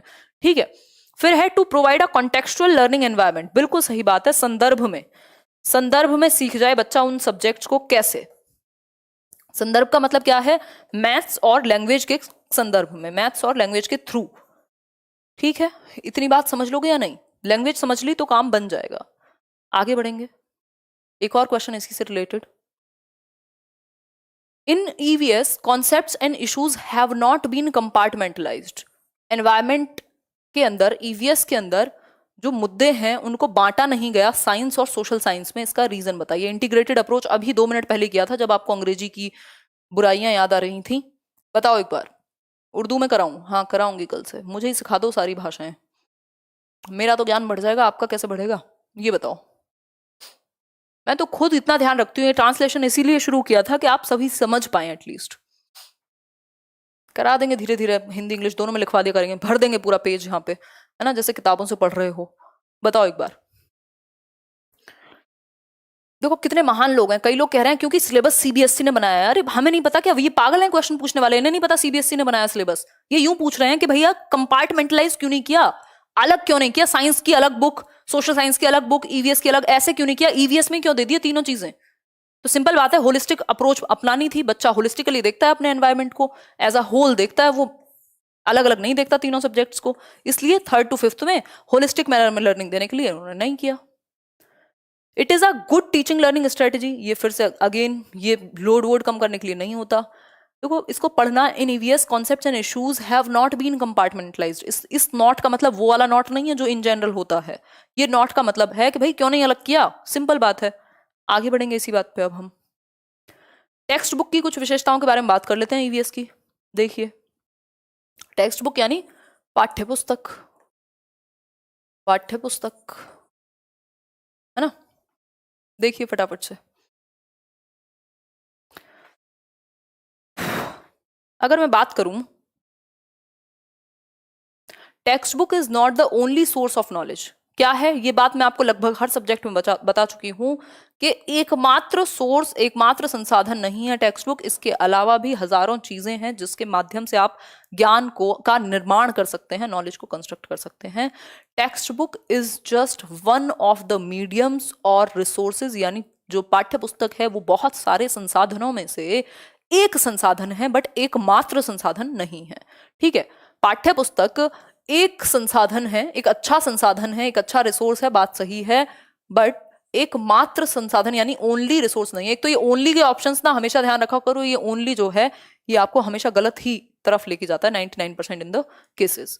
देखिए, but should support children to construct knowledge. किताब ऐसी होनी चाहिए कि बच्चे को सपोर्ट करे नॉलेज को कंस्ट्रक्ट करने में, उसमें एक्टिविटीज दी हुई हो, सारी चीजें हों, है ना, सारे सोर्सेज से बच्चा अपनी नॉलेज को डेवलप कर पाए। जैसे लोगों के बारे में चर्चाएं हों, जैसे आप अपने बुक में लिखा हुआ है, ये आज आप अपने दादा दादी से जाके पूछना पहले सिक्के कैसे होते थे, है ना, उनके एनवायरमेंट के बारे में न्यूज़पेपर्स वगैरह से कनेक्ट कर पाए, वो ओवरऑल कनेक्ट कर पाए नॉलेज को। आगे बढ़ेंगे। There is no place for definitions and mere information. ये ध्यान रखिएगा, बुक का बहुत बड़ा कैरेक्टरिस्टिक है कि टेक्स्ट बुक में ईवीएस की किस चीज की जरूरत नहीं है, डेफिनेशन, परिभाषाएं नहीं भरी गई हैं, और सिर्फ खाली इंफॉर्मेशन ट्रांसमिट नहीं हुई है, सिर्फ इंफॉर्मेशन नहीं भरी है, बल्कि कोशिश की गई है जो लैंग्वेज है, जो जिस भाषा का इस्तेमाल ईवीएस में हुआ है वो फॉर्मल नहीं है। फॉर्मल मतलब बिल्कुल जी आप फलाना ढिमकाना, बिल्कुल एग्जैक्ट बुकिश नॉलेज या बुकिश लैंग्वेज नहीं है, वो नॉन फॉर्मल है, सॉरी इनफॉर्मल है, या वो भाषा है जो बच्चों के द्वारा बोली जाती है। जैसे आपने देखा होगा एक चैप्टर है फलाने की डायरी, ये वो किसी का ट्रैवल का वृतांत है, तो उसमें बच्चा बता रहा है मैं ना जब केरला गई थी अपनी मौसी के पास, तो हाँ अच्छा, वो जो अच्छा एग्जाम्पल है लिंग हू फेन जो डिश है, कि मैं कहाँ रहता हूँ, मैं मेघालय या मैं इंडोनेशिया में रहता हूँ, और यहाँ पे तो हम लिंग हू फेन खाते हैं, बुक में लिखा हुआ है लिंग हू फेन खाते हैं हम, मतलब बच्चा बता रहा है दूसरे बच्चे को जो पढ़ रहा है उसको कि बिल्कुल नेचुरल एनवायरमेंट है, वो भाषा है जो बच्चों के द्वारा बोली जाती है, ना कि bookish language, definition, technical terms नहीं है। देखिए, पढ़िए इसको, फटाफट से पढ़ लीजिए ताकि हम आगे बढ़ सकें। जल्दी बताइए, आज की क्लास तो लंबी जाएगी, जल्दी बताइए, जल्दी फटाफट से। Which one of the following characteristics should an EVS textbook at the primary level not have? कौन सी विशेषता नहीं होनी चाहिए? ध्यान से पढ़िएगा, अगर क्वेश्चन को पढ़ के समझ लिया तो आधा काम तो आपका वही हो गया। It includes true stories and incidents, ये तो अच्छी बात है, नॉट पूछा है, कौन सी बात सही नहीं है। It focuses on definitions and explanations of abstract concepts, ये खतरनाक है क्योंकि डेफिनेशन को तो अवॉइड करना था, और यहाँ उल्टा एब्स्ट्रैक्ट कॉन्सेप्ट की भी डेफिनेशन है, अमूर्त चीजों की भी, जबकि हमें मूर्त चीजों के द्वारा सिखाना था। ये गलत है, इसीलिए सही है क्योंकि पूछा ही गलत है, और यही सही है क्योंकि यही गलत है। ठीक है। It presents natural and socio cultural environment, ये तो अच्छी बात है, नेचुरल एनवायरमेंट के बारे में समझ देती है आपकी text book. It caters to diverse backgrounds of students, ये बात भी सही है, ये केटर करती है बच्चे के विभिन्न बैकग्राउंड जो है, उसके विस्तृत जो पृष्ठभूमि है, अलग अलग बच्चा अलग अलग जगह से आता है, तो इस बात का भी ध्यान रखती है टेक्स्ट बुक। तभी तो इतने सारे चैप्टर हैं, उसमें दिल्ली की भी बात हो रही है, उसमें असम की भी बात हो रही है, उसमें केरला की भी बात हो रही है, उसमें ओडिशा की भी बात हो रही है, तो पूरे इंडिया को कनेक्ट कर दिया। नेक्स्ट क्वेश्चन देख लीजिए इसी बात पे। आपकी पेडागॉजी खत्म होने वाली है कुछ ही मिनट्स में, फिर हम मजे से एनसीईआरटी का रिवीजन करेंगे, जो कि मेन रिवीजन है, पूरी एनसीईआरटी नहीं डाली है, जो मेन है वही डाला है। देखिए, which one of the following is not true with respect to EVS, EVS के बारे में कौन सी बात सही नहीं है, बता दीजिए। चाइल्ड सेंटर्ड बेस्ड है, ये तो सही है। अपॉर्चुनिटी मिलती है बच्चों को एक्सप्लोर करने की एनवायरनमेंट को, ये बात भी सही है। एम्फेसाइज करती है डेस्क्रिप्शन और डेफिनेशन पे, ये बात गलत है, सिर्फ डेस्क्रिप्शन और डेफिनेशन पे नहीं है, ये एक्टिविटी बेस्ड होता है। सी ऑप्शन ही सही है क्योंकि यही गलत है। ठीक। Nature of EVS is integrated, बिल्कुल साइंस, ईवीएस, सोशल साइंस सब कनेक्टेड हैं, ये बात भी सही है। आप लोग आजकल पूरी एनर्जी बना के रखे हुए हैं। लेसर द बर्डन, अब एनसीएफ में कहा गया है कि बच्चे शिक्षा बिना बोझ के, जो एक रिपोर्ट थी 1992 की प्रोफेसर यशपाल के द्वारा दी गई, उसमें बर्डन को कम करने की बात की गई है, बच्चे पे बोझ को कम करने की बात की गई है। बच्चे से भारी बस्ता नहीं होना चाहिए। ठीक। तो बर्डन को कैसे कम करेंगे? जब फ्लेक्सिबिलिटी होगी, लचीलापन होगा। कहाँ लचीलापन होगा? किस चीज में? उनके डेली टाइम टेबल में। जो टाइम टेबल है वो लचीला पाया जाए, ऐसा नहीं है फिक्स्ड है, पहला पीरियड, दूसरा पीरियड, तीसरा पीरियड, नहीं, बदलते रहें। कुछ गेम्स वगैरह का भी उनको टाइम मिले, कभी फील्ड ट्रिप पे लेके जा रहे हो, कभी कोई एक्सपेरिमेंट करा रहे हो। रिजिडिटी नहीं होनी चाहिए टाइम टेबल में, याद रखिएगा, क्या नहीं होनी चाहिए? रिजिडिटी। रिजिड नहीं होना चाहिए। जैसे कई लोग रिजिड हो जाते हैं कि नहीं, हम तो जब तक हिंदी में वर्ड्स नहीं लिखे होंगे ना हमें समझ में नहीं आएगा, ऐसा उन्होंने मान लिया है। ऐसा है नहीं, इंसान चाहे तो क्या समझ में नहीं आएगा, है ना। जब मैं यहां से कोशिश कर रही हूं, आप क्यों नहीं कर सकते 2 कदम बढ़ने की कोशिश? ठीक। और रिजिडिटी का मतलब है आप बिल्कुल सूख के लक्कड़ हो गए हैं, अब आप में परिवर्तन की कोई संभावना नहीं बची है। रिजिडिटी नहीं, फ्लेक्सिबिलिटी, लचीलापन होना चाहिए टाइम टेबल में, थोड़ा ऊपर नीचे चल सकता है। ठीक, फिर है is required in order to actually devote the days to teaching. ढंग ढंग की जरूरत होगी टाइम टेबल में, ना कि रिजिडिटी की। फिर एक और चीज है,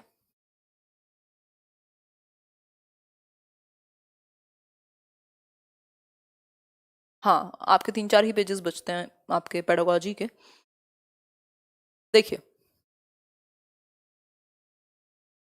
देखो, the methods of teaching and evaluation will also determine the effectivity of the present text book. देखो, टेक्स्ट बुक की ही गलती नहीं है, पढ़ाने वाले के भी ऊपर है कि वो कैसे सिखाएगा। टेक्स्ट बुक में जो मेथड दिए गए हैं पढ़ाने के और मूल्यांकन के, इवेल्युएट करने के, जो क्योंकि मूल्यांकन भी जरूरी है, पता कैसे चलेगा बच्चे कैसे सीखते हैं, कहाँ तक सीख लिया है, जो ऑब्जेक्टिव्स जो उद्देश्य निर्धारित हुए थे उनको कितना अचीव कर लिया गया है। कोई कह रहा है मेरा इंटरनेट गया, मांग लो पड़ोसी से जाके, उन 4 लोगों से मांग लो जो रिजल्ट पूछने आएंगे आपका कि जी इंटरनेट दे दो रिजल्ट बताऊंगी आपको। देखो एक बार, टीचिंग एंड इवेल्युएशन यानी टीचिंग और इवेल्युएशन के जो मेथड्स हैं, पढ़ाने के तरीके को कैसे यूज किया गया है और मूल्यांकन के तरीके को कैसे यूज किया गया है, इस बात से भी निर्धारित होगा कि टेक्स्ट बुक किस हद तक सफल हो पाई। ठीक है, और बच्चे का एक्सपीरियंस कितना अच्छा हो पाया, ये टीचर के तरीके पे, चाहे वो इवेल्युएशन का तरीका हो चाहे वो पढ़ाने का तरीका हो, निर्भर करेगा। ठीक है, बात आगे बढ़ेंगे। मैं खुद इतनी ज्यादा, मतलब क्या कहूँ, इच्छुक हूँ आप लोगों से मिलने की। 1 साल से ज्यादा हो गया मीटअप नहीं हुआ है और मुझे बहुत इच्छा है आप लोगों से मिलने की। देखो, सीटेट का एग्जाम दो, जैसे जिस दिन रिजल्ट आएगा मैं अनाउंस कर दूंगी मीटअप कब है और कितने लोग आ सकते हैं, क्योंकि अभी लिमिटेशन है ना यहाँ। हायर प्रायोरिटी एंड स्पेस, अगर 50 का हुआ तो यार 50 लोग मिलके क्या करेंगे हम, हैं, बट फिर भी रखेंगे। फिर आपको डिसाइड कराना पड़ेगा कैसे ज्वाइन करना है। Higher priority and space should be given and opportunities for contemplation. देखो, प्रायोरिटी दी जानी चाहिए, स्पेस दिया जाना चाहिए बच्चे को, अपॉर्चुनिटीज, अवसर दिए जाने चाहिए किस चीज के, कॉन्टेम्पलेट करने के, यानी उच्च स्तरीय थिंकिंग करने के, higher order thinking skills, HOTS उनके डेवलप हो, उच्च स्तरीय सोच जो है, चिंतन जो है वो बच्चे का विकसित हो। 90% नेट खत्म हो गया किसी का, पड़ोसियों से मांग लो जाके, अपने यार दोस्तों से मांगो जो आसपास हो, मम्मी पापा बहन भाई से मांग लो।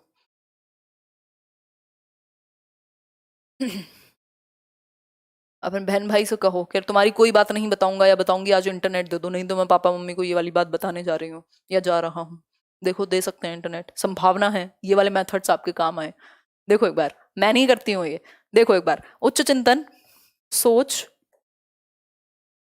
इसलिए नहीं करती हूँ कि ऐसा है नहीं, ऐसा हो सकता है, बस मेरे पास इंटरनेट की कमी नहीं है इसलिए नहीं करती हूँ ये सब। देखो एक बार, उच्च चिंतन सोच, बच्चे की थिंकिंग जो वंडरिंग है इधर उधर से, वो जो आश्चर्य एक पैदा होता है ना बच्चे में, वो वंडर कर सके, घूम फिर सके, एक्सप्लोर कर सके, है ना।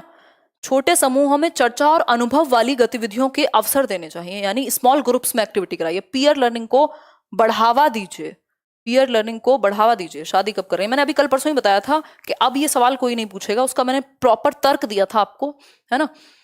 देखो, पीयर लर्निंग को, ग्रुप लर्निंग को, एक दूसरे को सहयोग करने को आपको बढ़ावा देना है। उससे क्या होगा, सोशल स्किल्स बच्चे की अच्छी होंगी, सामाजिक जो गतिविधियां हैं, कौशल हैं, वो भी बढ़ेंगे, सोशलाइजेशन भी बेहतर होगा इन सारी एक्टिविटीज से।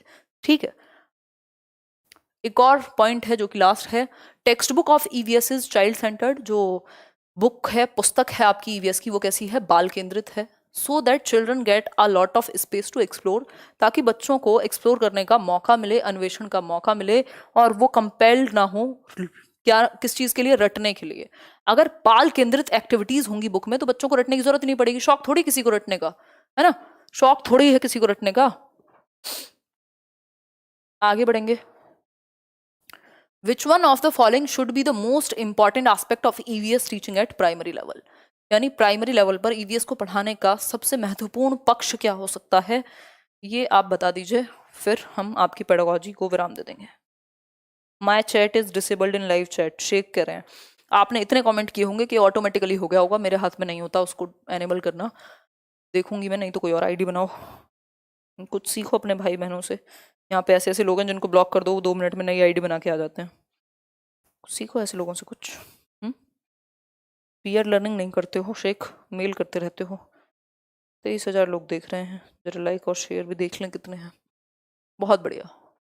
देखिए, which one of the following should be the most important aspect, सबसे महत्वपूर्ण पक्ष क्या है ईवीएस को पढ़ाने का प्राइमरी लेवल पे?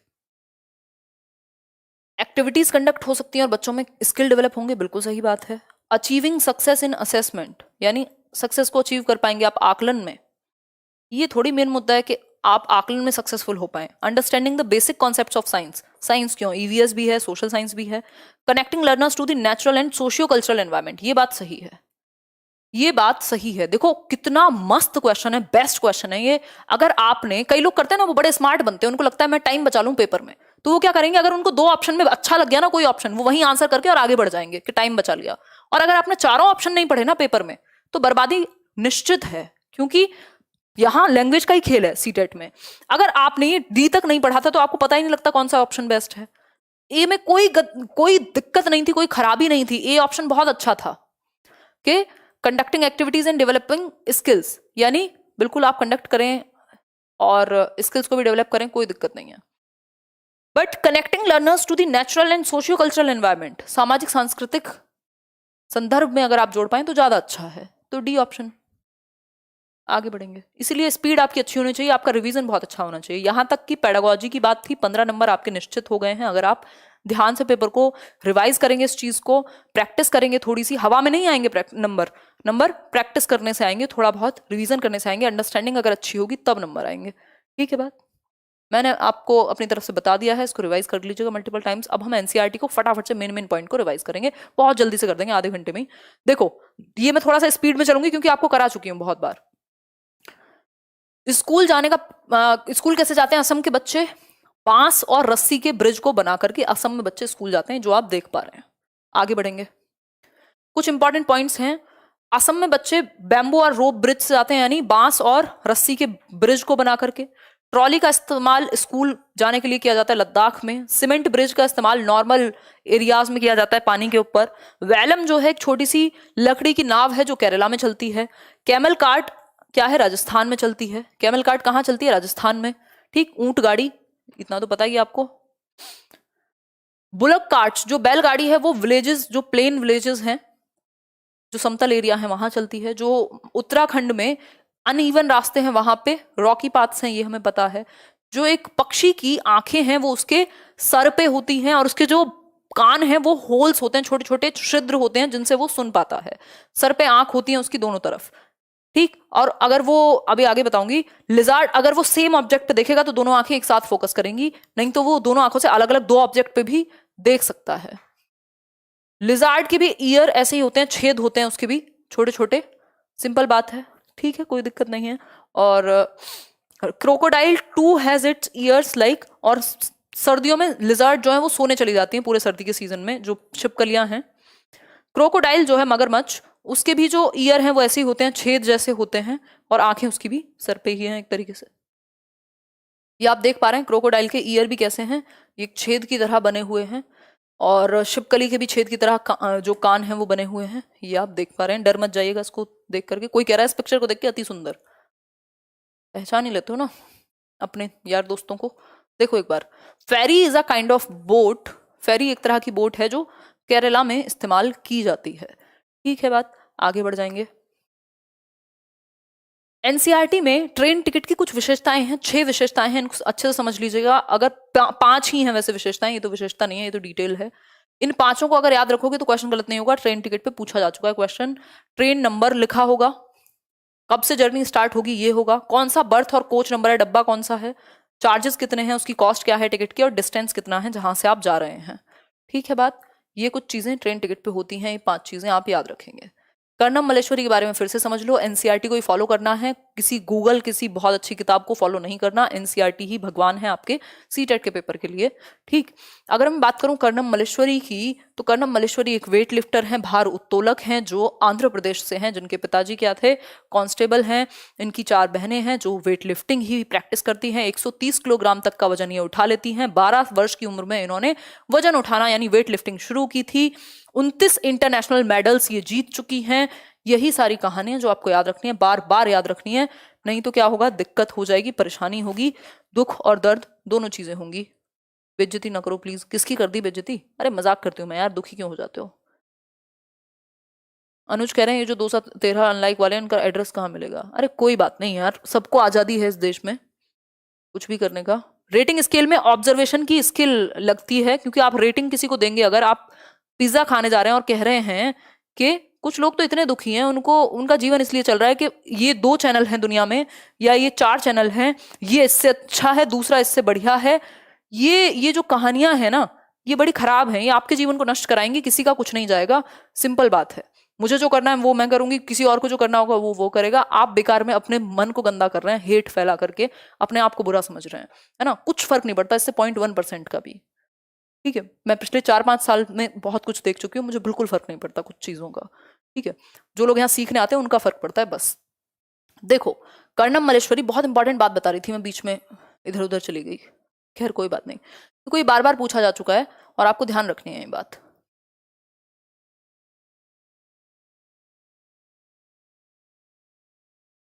ये जो फ्लावर्स हैं जैसे कि मैरीगोल्ड, जीनिया, इन सबको डाई करने के लिए कलर कराते हैं ना, कई लोग अपने कपड़ों का रंग बदलवा देते हैं, बाद में डाई करा देते हैं, कोई दुपट्टा है या कुछ है, तो इन सब फ्लावर के कलर का यूज किया जाता है कपड़ों को डाई करने में, रंग करने में।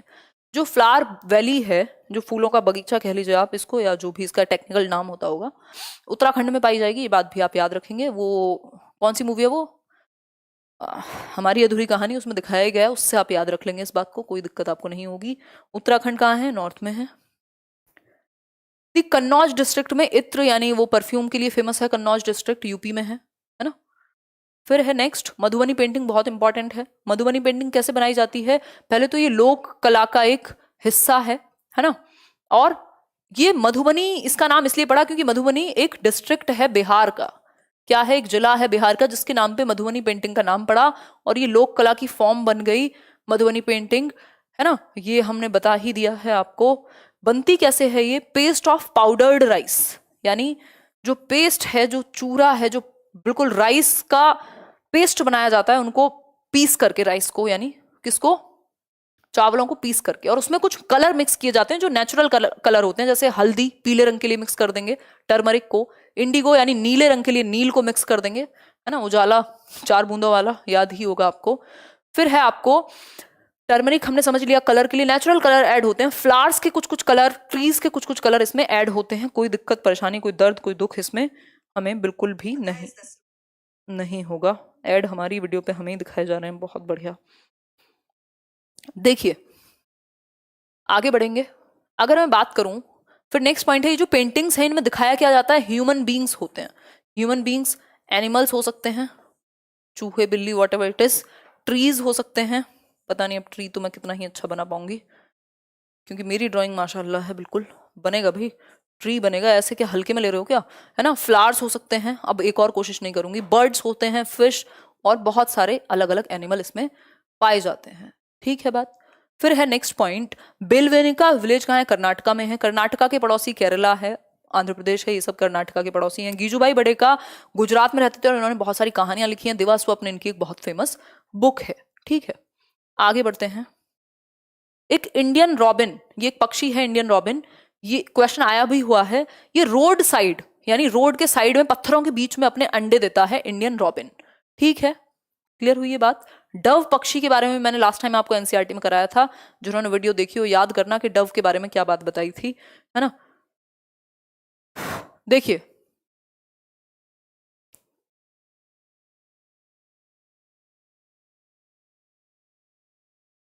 नेक्स्ट, देखिए कोयल क्या है, अपने अंडे कौए के नेस्ट में देती है, यानी घोंसले में देती है। कोयल क्या एक चालाक सा बर्ड है जो कौए के घोंसले को यूज करती है अपने अंडे देने में, और कौआ जो है, क्रो जो है, वो पालता रहेगा इसको, क्योंकि इनके एग्स में, जो क्रो एंड कोयल के एग्स हैं, उनमें बहुत हल्का सा डिफरेंस होता है।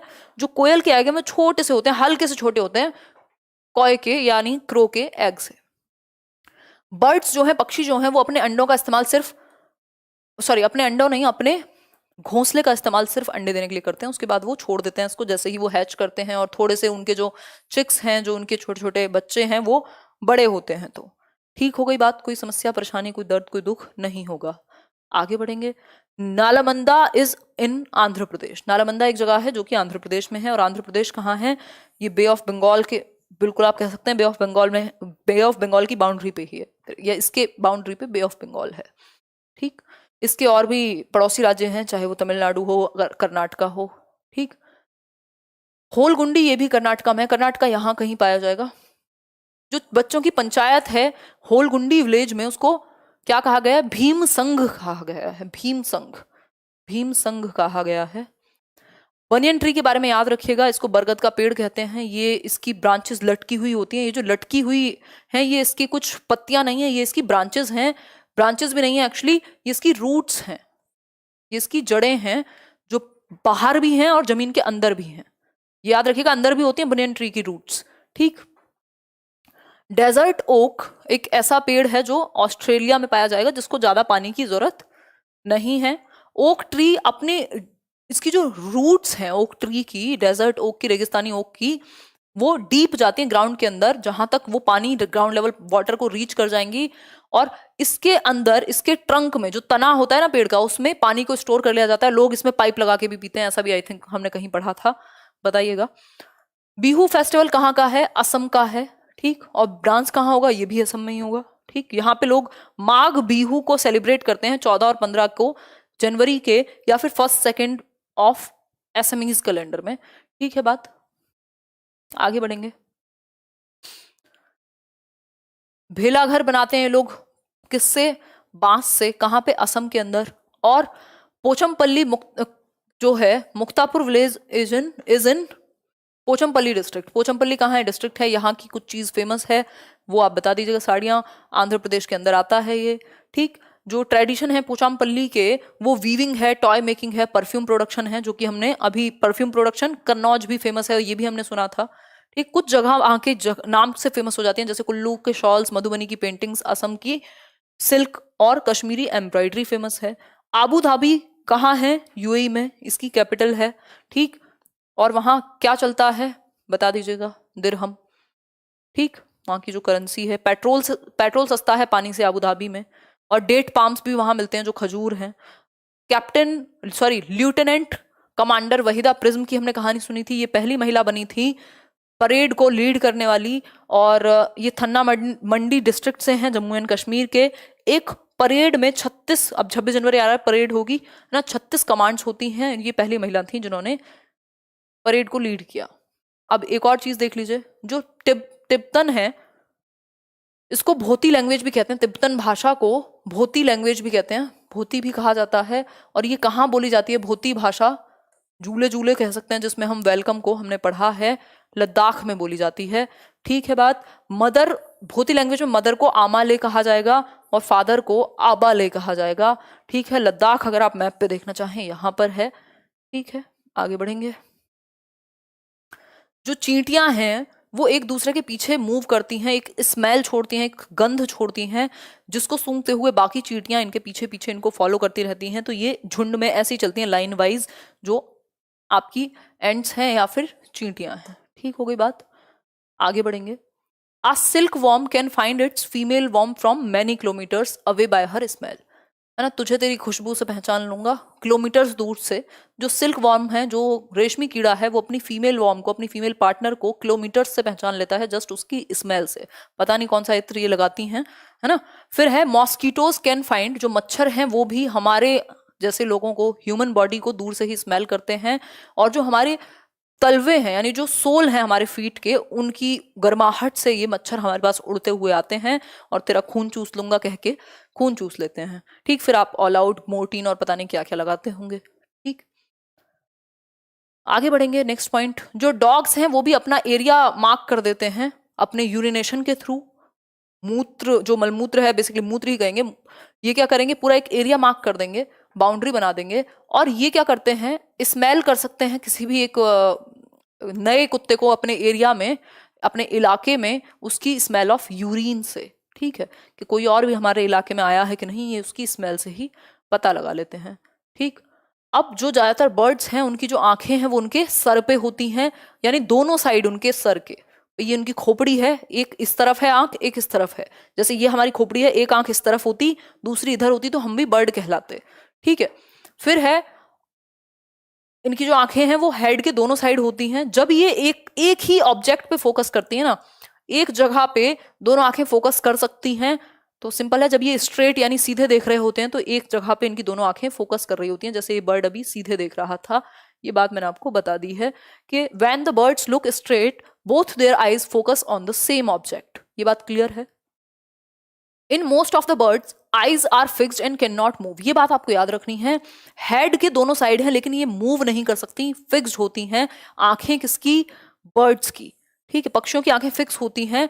इनको पूरा सर घुमाना पड़ेगा अलग अलग साइड देखने के लिए। अगर एक आंख इधर तो इधर ही देखेंगे, ये घूमती नहीं है उसकी आंखें। ठीक है,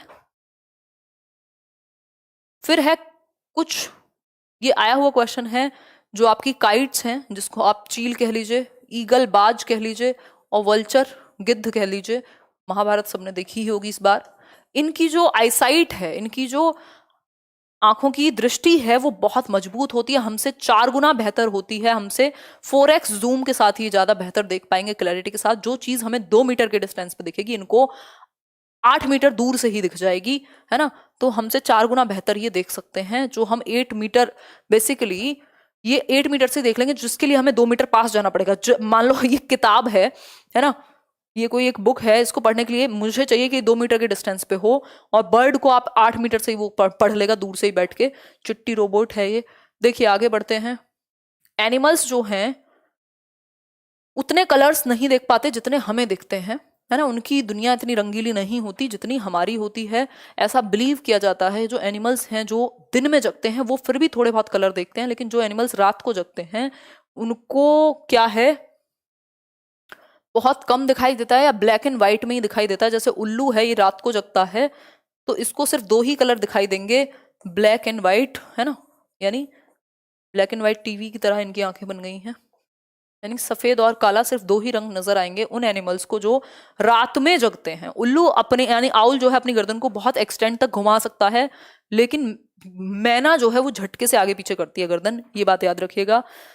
वो बर्ड्स हैं उनके ईयर स्मॉल होते हैं और होल्स होते हैं इनके फीदर्स से। जैसे इसके जो ये फर है, जो पंख है, इनसे ढके हुए रहते हैं बर्ड के कान। ठीक है, होल होते हैं छोटे छोटे, और ये जो फीदर्स हैं, ये जो पंख हैं, ये इनको गर्माहट भी देते हैं और उड़ने में मदद भी करते हैं। ये बातें आपको पता होनी चाहिए। कई जो एनिमल्स और बर्ड्स हैं उनकी डेंजर में होने के बाद अलग अलग साउंड वो निकालते हैं अलग अलग पर्पजेस के लिए। जैसे लंगूर है, टाइगर है, लियोपार्ड है, वो डेंजर यानी खतरे की स्थिति में अलग अलग आवाजें निकालेंगे। जैसे टाइगर दहाड़ भी सकता है ना।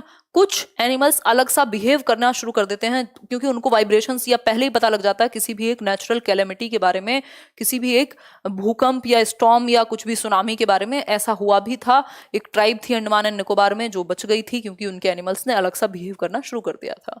People who live in forest can observe, ये जो लोग फॉरेस्ट में रहते हैं वो ऑब्जर्व कर सकते हैं इस बात को। स्नेक्स, ये क्वेश्चन पूछा हुआ है 2015 में या 16 में। स्नेक्स जो हैं, सांप जो हैं, वो डेफ एंड डम्ब होते हैं, बहरे होते हैं। सॉरी, डेफ होते हैं, डम्ब नहीं होते हैं।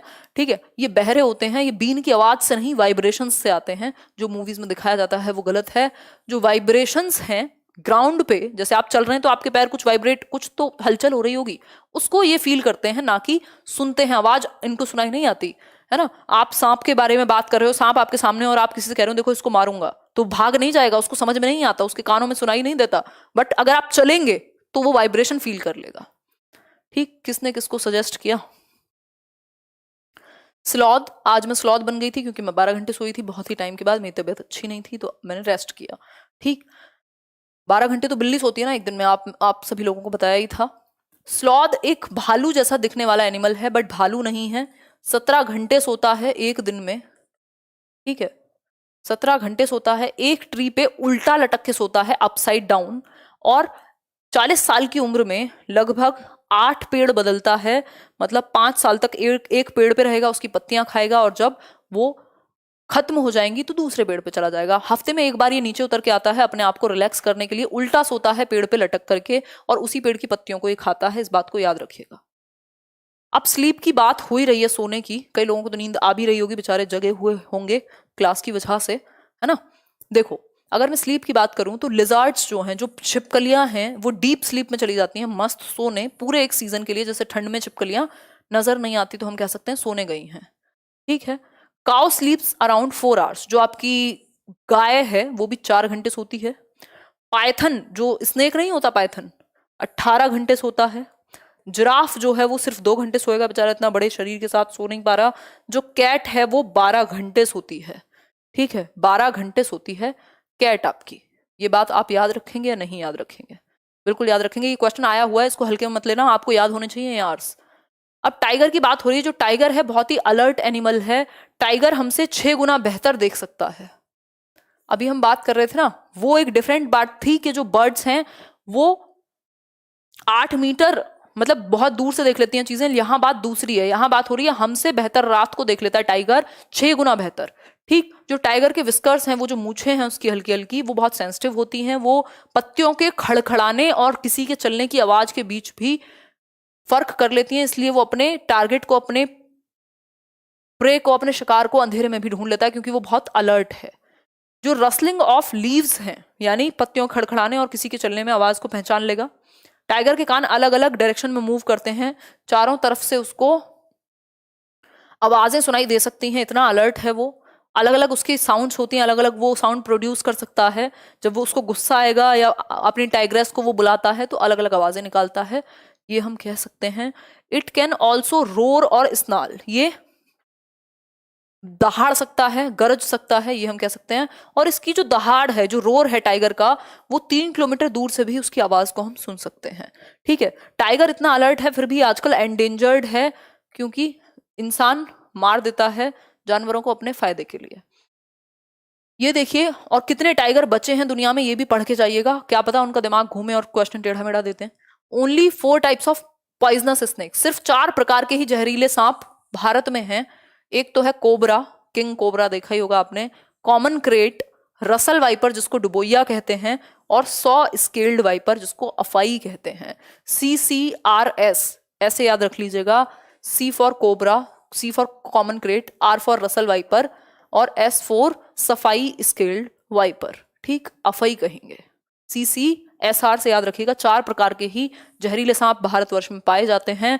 और जो सांप के दांत हैं वो 2 हॉलो टीथ होते हैं, 2 हॉलो टीथ होते हैं, इनको फैंग्स कहते हैं। ऐसा कुछ ये छोड़ के जाते हैं, जहां से काटते हैं वहां से स्किन उतार लेते हैं। The poison enters the person's body through these fangs, इन फैंग्स से, इन दांतों के थ्रू ही व्यक्ति की बॉडी में जहर पहुंचता है। जो मेडिसिन है, ये भी बहुत इंपॉर्टेंट पॉइंट है, जो मेडिसिन है, जो दवा तैयार की जाती है सांप के काटने की, वो उसके पॉइजन से, उसके जहर से ही तैयार की जाती है। इसको क्या कहते हैं आप कमेंट करके बता दीजिएगा, दवाई का नाम, और गवर्नमेंट हॉस्पिटल्स में अवेलेबल होती है। ये क्वेश्चन पूछा गया है, 4 ही प्रकार के पाए जाते हैं, ये सारी डिटेल्स पता होनी चाहिए। ये लास्ट पॉइंट है, टेस्टिंग टू डाइजेस्टिंग, स्वाद से पाचन तक। अगर हम अपने पेट के टेम्परेचर की बात करें तो 30 डिग्री सेल्सियस एक ह्यूमन बॉडी में जो पेट है, स्टमक है, उसका टेम्परेचर होगा। जो जूसेस हैं हमारे पेट में वो एसिडिक यानी अम्लीय पाए जाएंगे। ज्यादातर जो राइस है वो कालाहांडी डिस्ट्रिक्ट उड़ीसा में पाया जाता है, और बाकी स्टेट्स में भी एक्सपोर्ट किया जाता है यहाँ से। लेकिन कालाहांडी में भुखमरी है, बहुत सारी गरीबी है, इतने के बावजूद भी बच्चों पे आप डिस्कशन करा सकते हैं बच्चों से क्यों है ऐसा।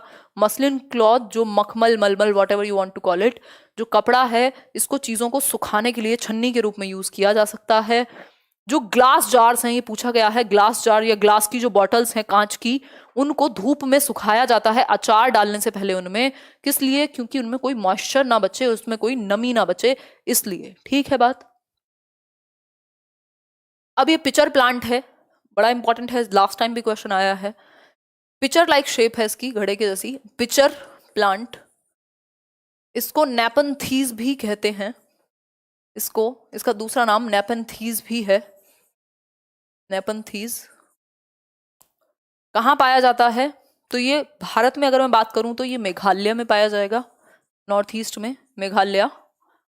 और अगर मैं बात करूं कहाँ, इंडोनेशिया में, भारत से बाहर, और ऑस्ट्रेलिया में। ये 3 जगह हो गई। भारत में मेघालय में पाया जाएगा, ऑस्ट्रेलिया और इंडोनेशिया में भी ये मिलता है। ठीक है, पिचर लाइक शेप है ये। इसको हंटिंग प्लांट भी कहते हैं, क्योंकि जो भी कीड़े मकोड़े, फ्रॉग, या फ्रॉग मतलब वही मेंढक, चूहे, इन सबको ये अपने अंदर ट्रैप कर लेता है। इससे एक स्मेल निकलती है जो इंसेक्ट्स हैं, जो कीड़े मकोड़े हैं, उनको अट्रैक्ट करती है अपनी तरफ और वो इसमें आते हैं। इसकी लीफ खुली हुई होती है, ये जो पत्ती है, जैसे ही कोई इंसेक्ट, कोई फ्रॉग, कोई बैठेगा इसके अंदर, ये ऊपर से बंद हो जाएगी और उसको ट्रैप करके ये खा जाएगा। इसलिए हंटिंग प्लांट है ये। ठीक है, एक बार जब अंदर जाएगा कोई भी तो वापस नहीं आ पाएगा। ठीक हो गई बात, आगे बढ़ेंगे। अब ये मैंने मेन चीजें रिवाइज कराने की पूरी कोशिश की है, फिर भी आप एनसीईआरटी के पूरे नोट्स पढ़ के जाइएगा, मैंने आपके साथ शेयर किए हुए हैं, देख लीजिएगा। 50 पेज की जो पीडीएफ है ना, वो टेलीग्राम पे मिल जाएगी या पुराने वीडियोस में मिल जाएगी, उसको जरूर देखिएगा। ठीक है बात। अगर मैं बात करूं, ये एक वेलक्रो की बात है। वेलक्रो होता है जो चिपक जाता है आपके बेल्ट्स में, बैग्स में, ये यूज होता है। 1948 की बात है, जो जॉर्ज मैस्ट्रल हैं, जॉर्ज मैस्ट्रल एक व्यक्ति हैं जिन्होंने इसको डिस्कवर किया। उन्होंने देखा जो छोटे छोटे हुक होते हैं जानवरों के फर में अटक जाते हैं, क्लोथ्स में अटक जाते हैं, ये फर जो है इनकी शेप है जिसमें एक हुक जैसा है, वैसे ही मटेरियल से उन्होंने ये वेलक्रो का निर्माण किया, जो चिपकने वाला मटेरियल है। इसको हम बहुत सारी जगह पे यूज करते हैं। अलब्रूनी की बात कर देते हैं। अलब्रूनी उज्बेकिस्तान से आया था हजारों साल पहले, और उसने भारत के आर्किटेक्चर के बारे में बात की। यहाँ कैसे अच्छे से लेक्स बनाई जाती हैं, कितने अच्छे से चबूतरे बनाए जाते हैं, यहाँ का आर्किटेक्चर बहुत अच्छा है, इस बारे में बात की थी अलब्रूनी ने। ठीक है, और ये जो स्टैंप है 1973 में मिली, हजारों साल बाद उसके जन्म के। तो ये आप याद रखेंगे। ये ट्रैवलर था उज्बेकिस्तान का। महात्मा गांधी ने दांडी मार्च किया 1930 में, 22 मार्च को, और ये अहमदाबाद से दांडी के तट तक गए, गुजरात के अंदर, कुछ लोगों के साथ। और नमक पे टैक्स लग गया था, इसलिए इनको ये करना पड़ा हमारी फ्रीडम के लिए, क्योंकि नमक जरूरी है, आयोडीन की कमी हो जाती है। ये सब आप बच्चों को बता सकते हैं, नमक की कमी से कौन सा रोग होगा, आप कहेंगे घेंगा। घेंगा ही होता है ना, बहुत टाइम हो गया यार, हाँ घेंगा ही होता है, सी से स्कर्वी। देखो, अब इंडिया का मैप फाइनली देख लो, ये अरेबियन सी है, ये गुजरात की बगल में, और ये सारे राज्य, इधर बे ऑफ बंगाल, नीचे इंडियन ओशियन। बाकी स्टेट्स आपको पता हो। अहमदाबाद से दांडी का जो डिस्टेंस था उस समय 200-250 किलोमीटर था, जिसको चल के गए होंगे महात्मा गांधी। इससे आप बच्चों को फ्रीडम फाइटर्स के बारे में भी समझा सकते हैं। अगर ये सेशन आपको पसंद आया हो, ये डिस्कशन आपको पसंद आया हो, लगभग 2 घंटे का नॉन स्टॉप डिस्कशन है, स्पीड भी मेरी अच्छी रहती है, तो हमने बहुत कुछ डिस्कस किया है। सब कुछ डिस्कस कोई नहीं कर सकता आपके साथ एक वीडियो में, बट जो भी इंपॉर्टेंट रिवीजन है, जितना होना चाहिए वो हमने कर लिया है। कुछ एक्स्ट्रा चीजें आप स्वयं से पढ़ सकते हैं, नहीं तो इतनी रिवाइज करके अगर प्रैक्टिस भी कर लोगे तो भी पेपर निकल जाएगा, है ना। अगर आपको इस समझ में आ गया, मल्टीपल रिवीजन आपने कर ली और प्रैक्टिस कर ली क्वेश्चन की, और वीडियो कर दिया लाइक, शेयर और सब्सक्राइब करके बेल बजा करके, तो क्या होगा, कृपा आती रहेगी, इसके साथ हरी चटनी विद समोसा। ठीक, चलो खैर इतनी ही बात है, मैं भी काफी थक गई हूँ। ये जो टेलीग्राम का आपका ये जो कंप्लीट पीडीएफ है इस चैप्टर, इस सेशन का, ये आपको लेट्स लर्न स्क्वाड पे मिल जाएगा, जो कि टेलीग्राम चैनल है। बाकी आप चाहें तो मौज मस्ती डिस्कशन के लिए इंस्टाग्राम और फेसबुक पेज से भी जुड़ सकते हैं, जब आपके पास समय हो तब, नहीं तो पढ़ाई कीजिए। देखिए, बस इतनी सी बात है, बी योर ओन कॉन्स्टेंट, अपने साथ बने रहें, सीखते रहें, खुश रहें। ऑल द बेस्ट एग्जाम के लिए। दबा के पढ़ाई करो, मल्टीपल रिविजन्स लो, प्रैक्टिस करो, चीज़ें बेहतर होती हैं, है ना। अब पॉजिटिव सोच के जाओ, ये मत सोचो क्या होगा वहां पे जो एग्जाम आएगा। आप अपनी बुद्धि का इस्तेमाल करके, एक दिमाग के साथ जाना है आपको वहां, कोई रटने के साथ नहीं जाना कि मुश्किल आएगा कि इजी आएगा। इजी और मुश्किल जैसा कोई कॉन्सेप्ट नहीं है पेपर का। पेपर स्टैंडर्ड के हिसाब से सेट होता है, सिलेबस आपका फिक्स्ड है। मैं कुछ कॉमेंट्स उठा लेती हूँ ताकि मैं देख पाऊँ आप लोगों ने जो जो कॉमेंट किए हैं, फिर आज की छुट्टी हम कर देंगे। ठीक है बात, 1 मिनट रुको।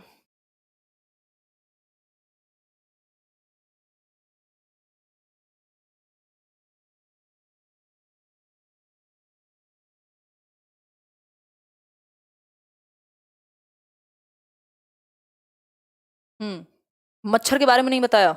हाँ, मलेरिया, बहुत सारी चीजें हैं जो मैंने मिस की हैं, बट उनको फिर आपने वो जो सेशंस इतने सारे मैंने आज तक बनाए हैं, वो कभी देखोगे कि नहीं देखोगे। एलिफेंट के बारे में नहीं बताया। एलिफेंट अभी क्वेश्चंस कराऊंगी ना, अभी कम से कम 100 क्वेश्चन होंगे, तो उसमें जो चीजें बच गई हैं वो रिवाइज हो जाएंगी, सिंपल है।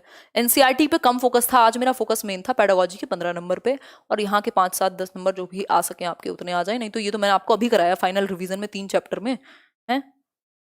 हाँ, मैं अपना ध्यान रखूंगी।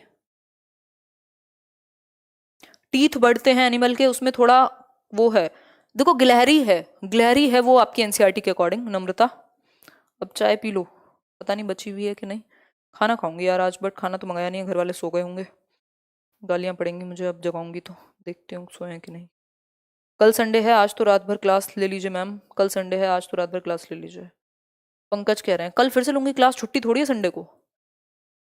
संडे को कोई छुट्टी नहीं है ना।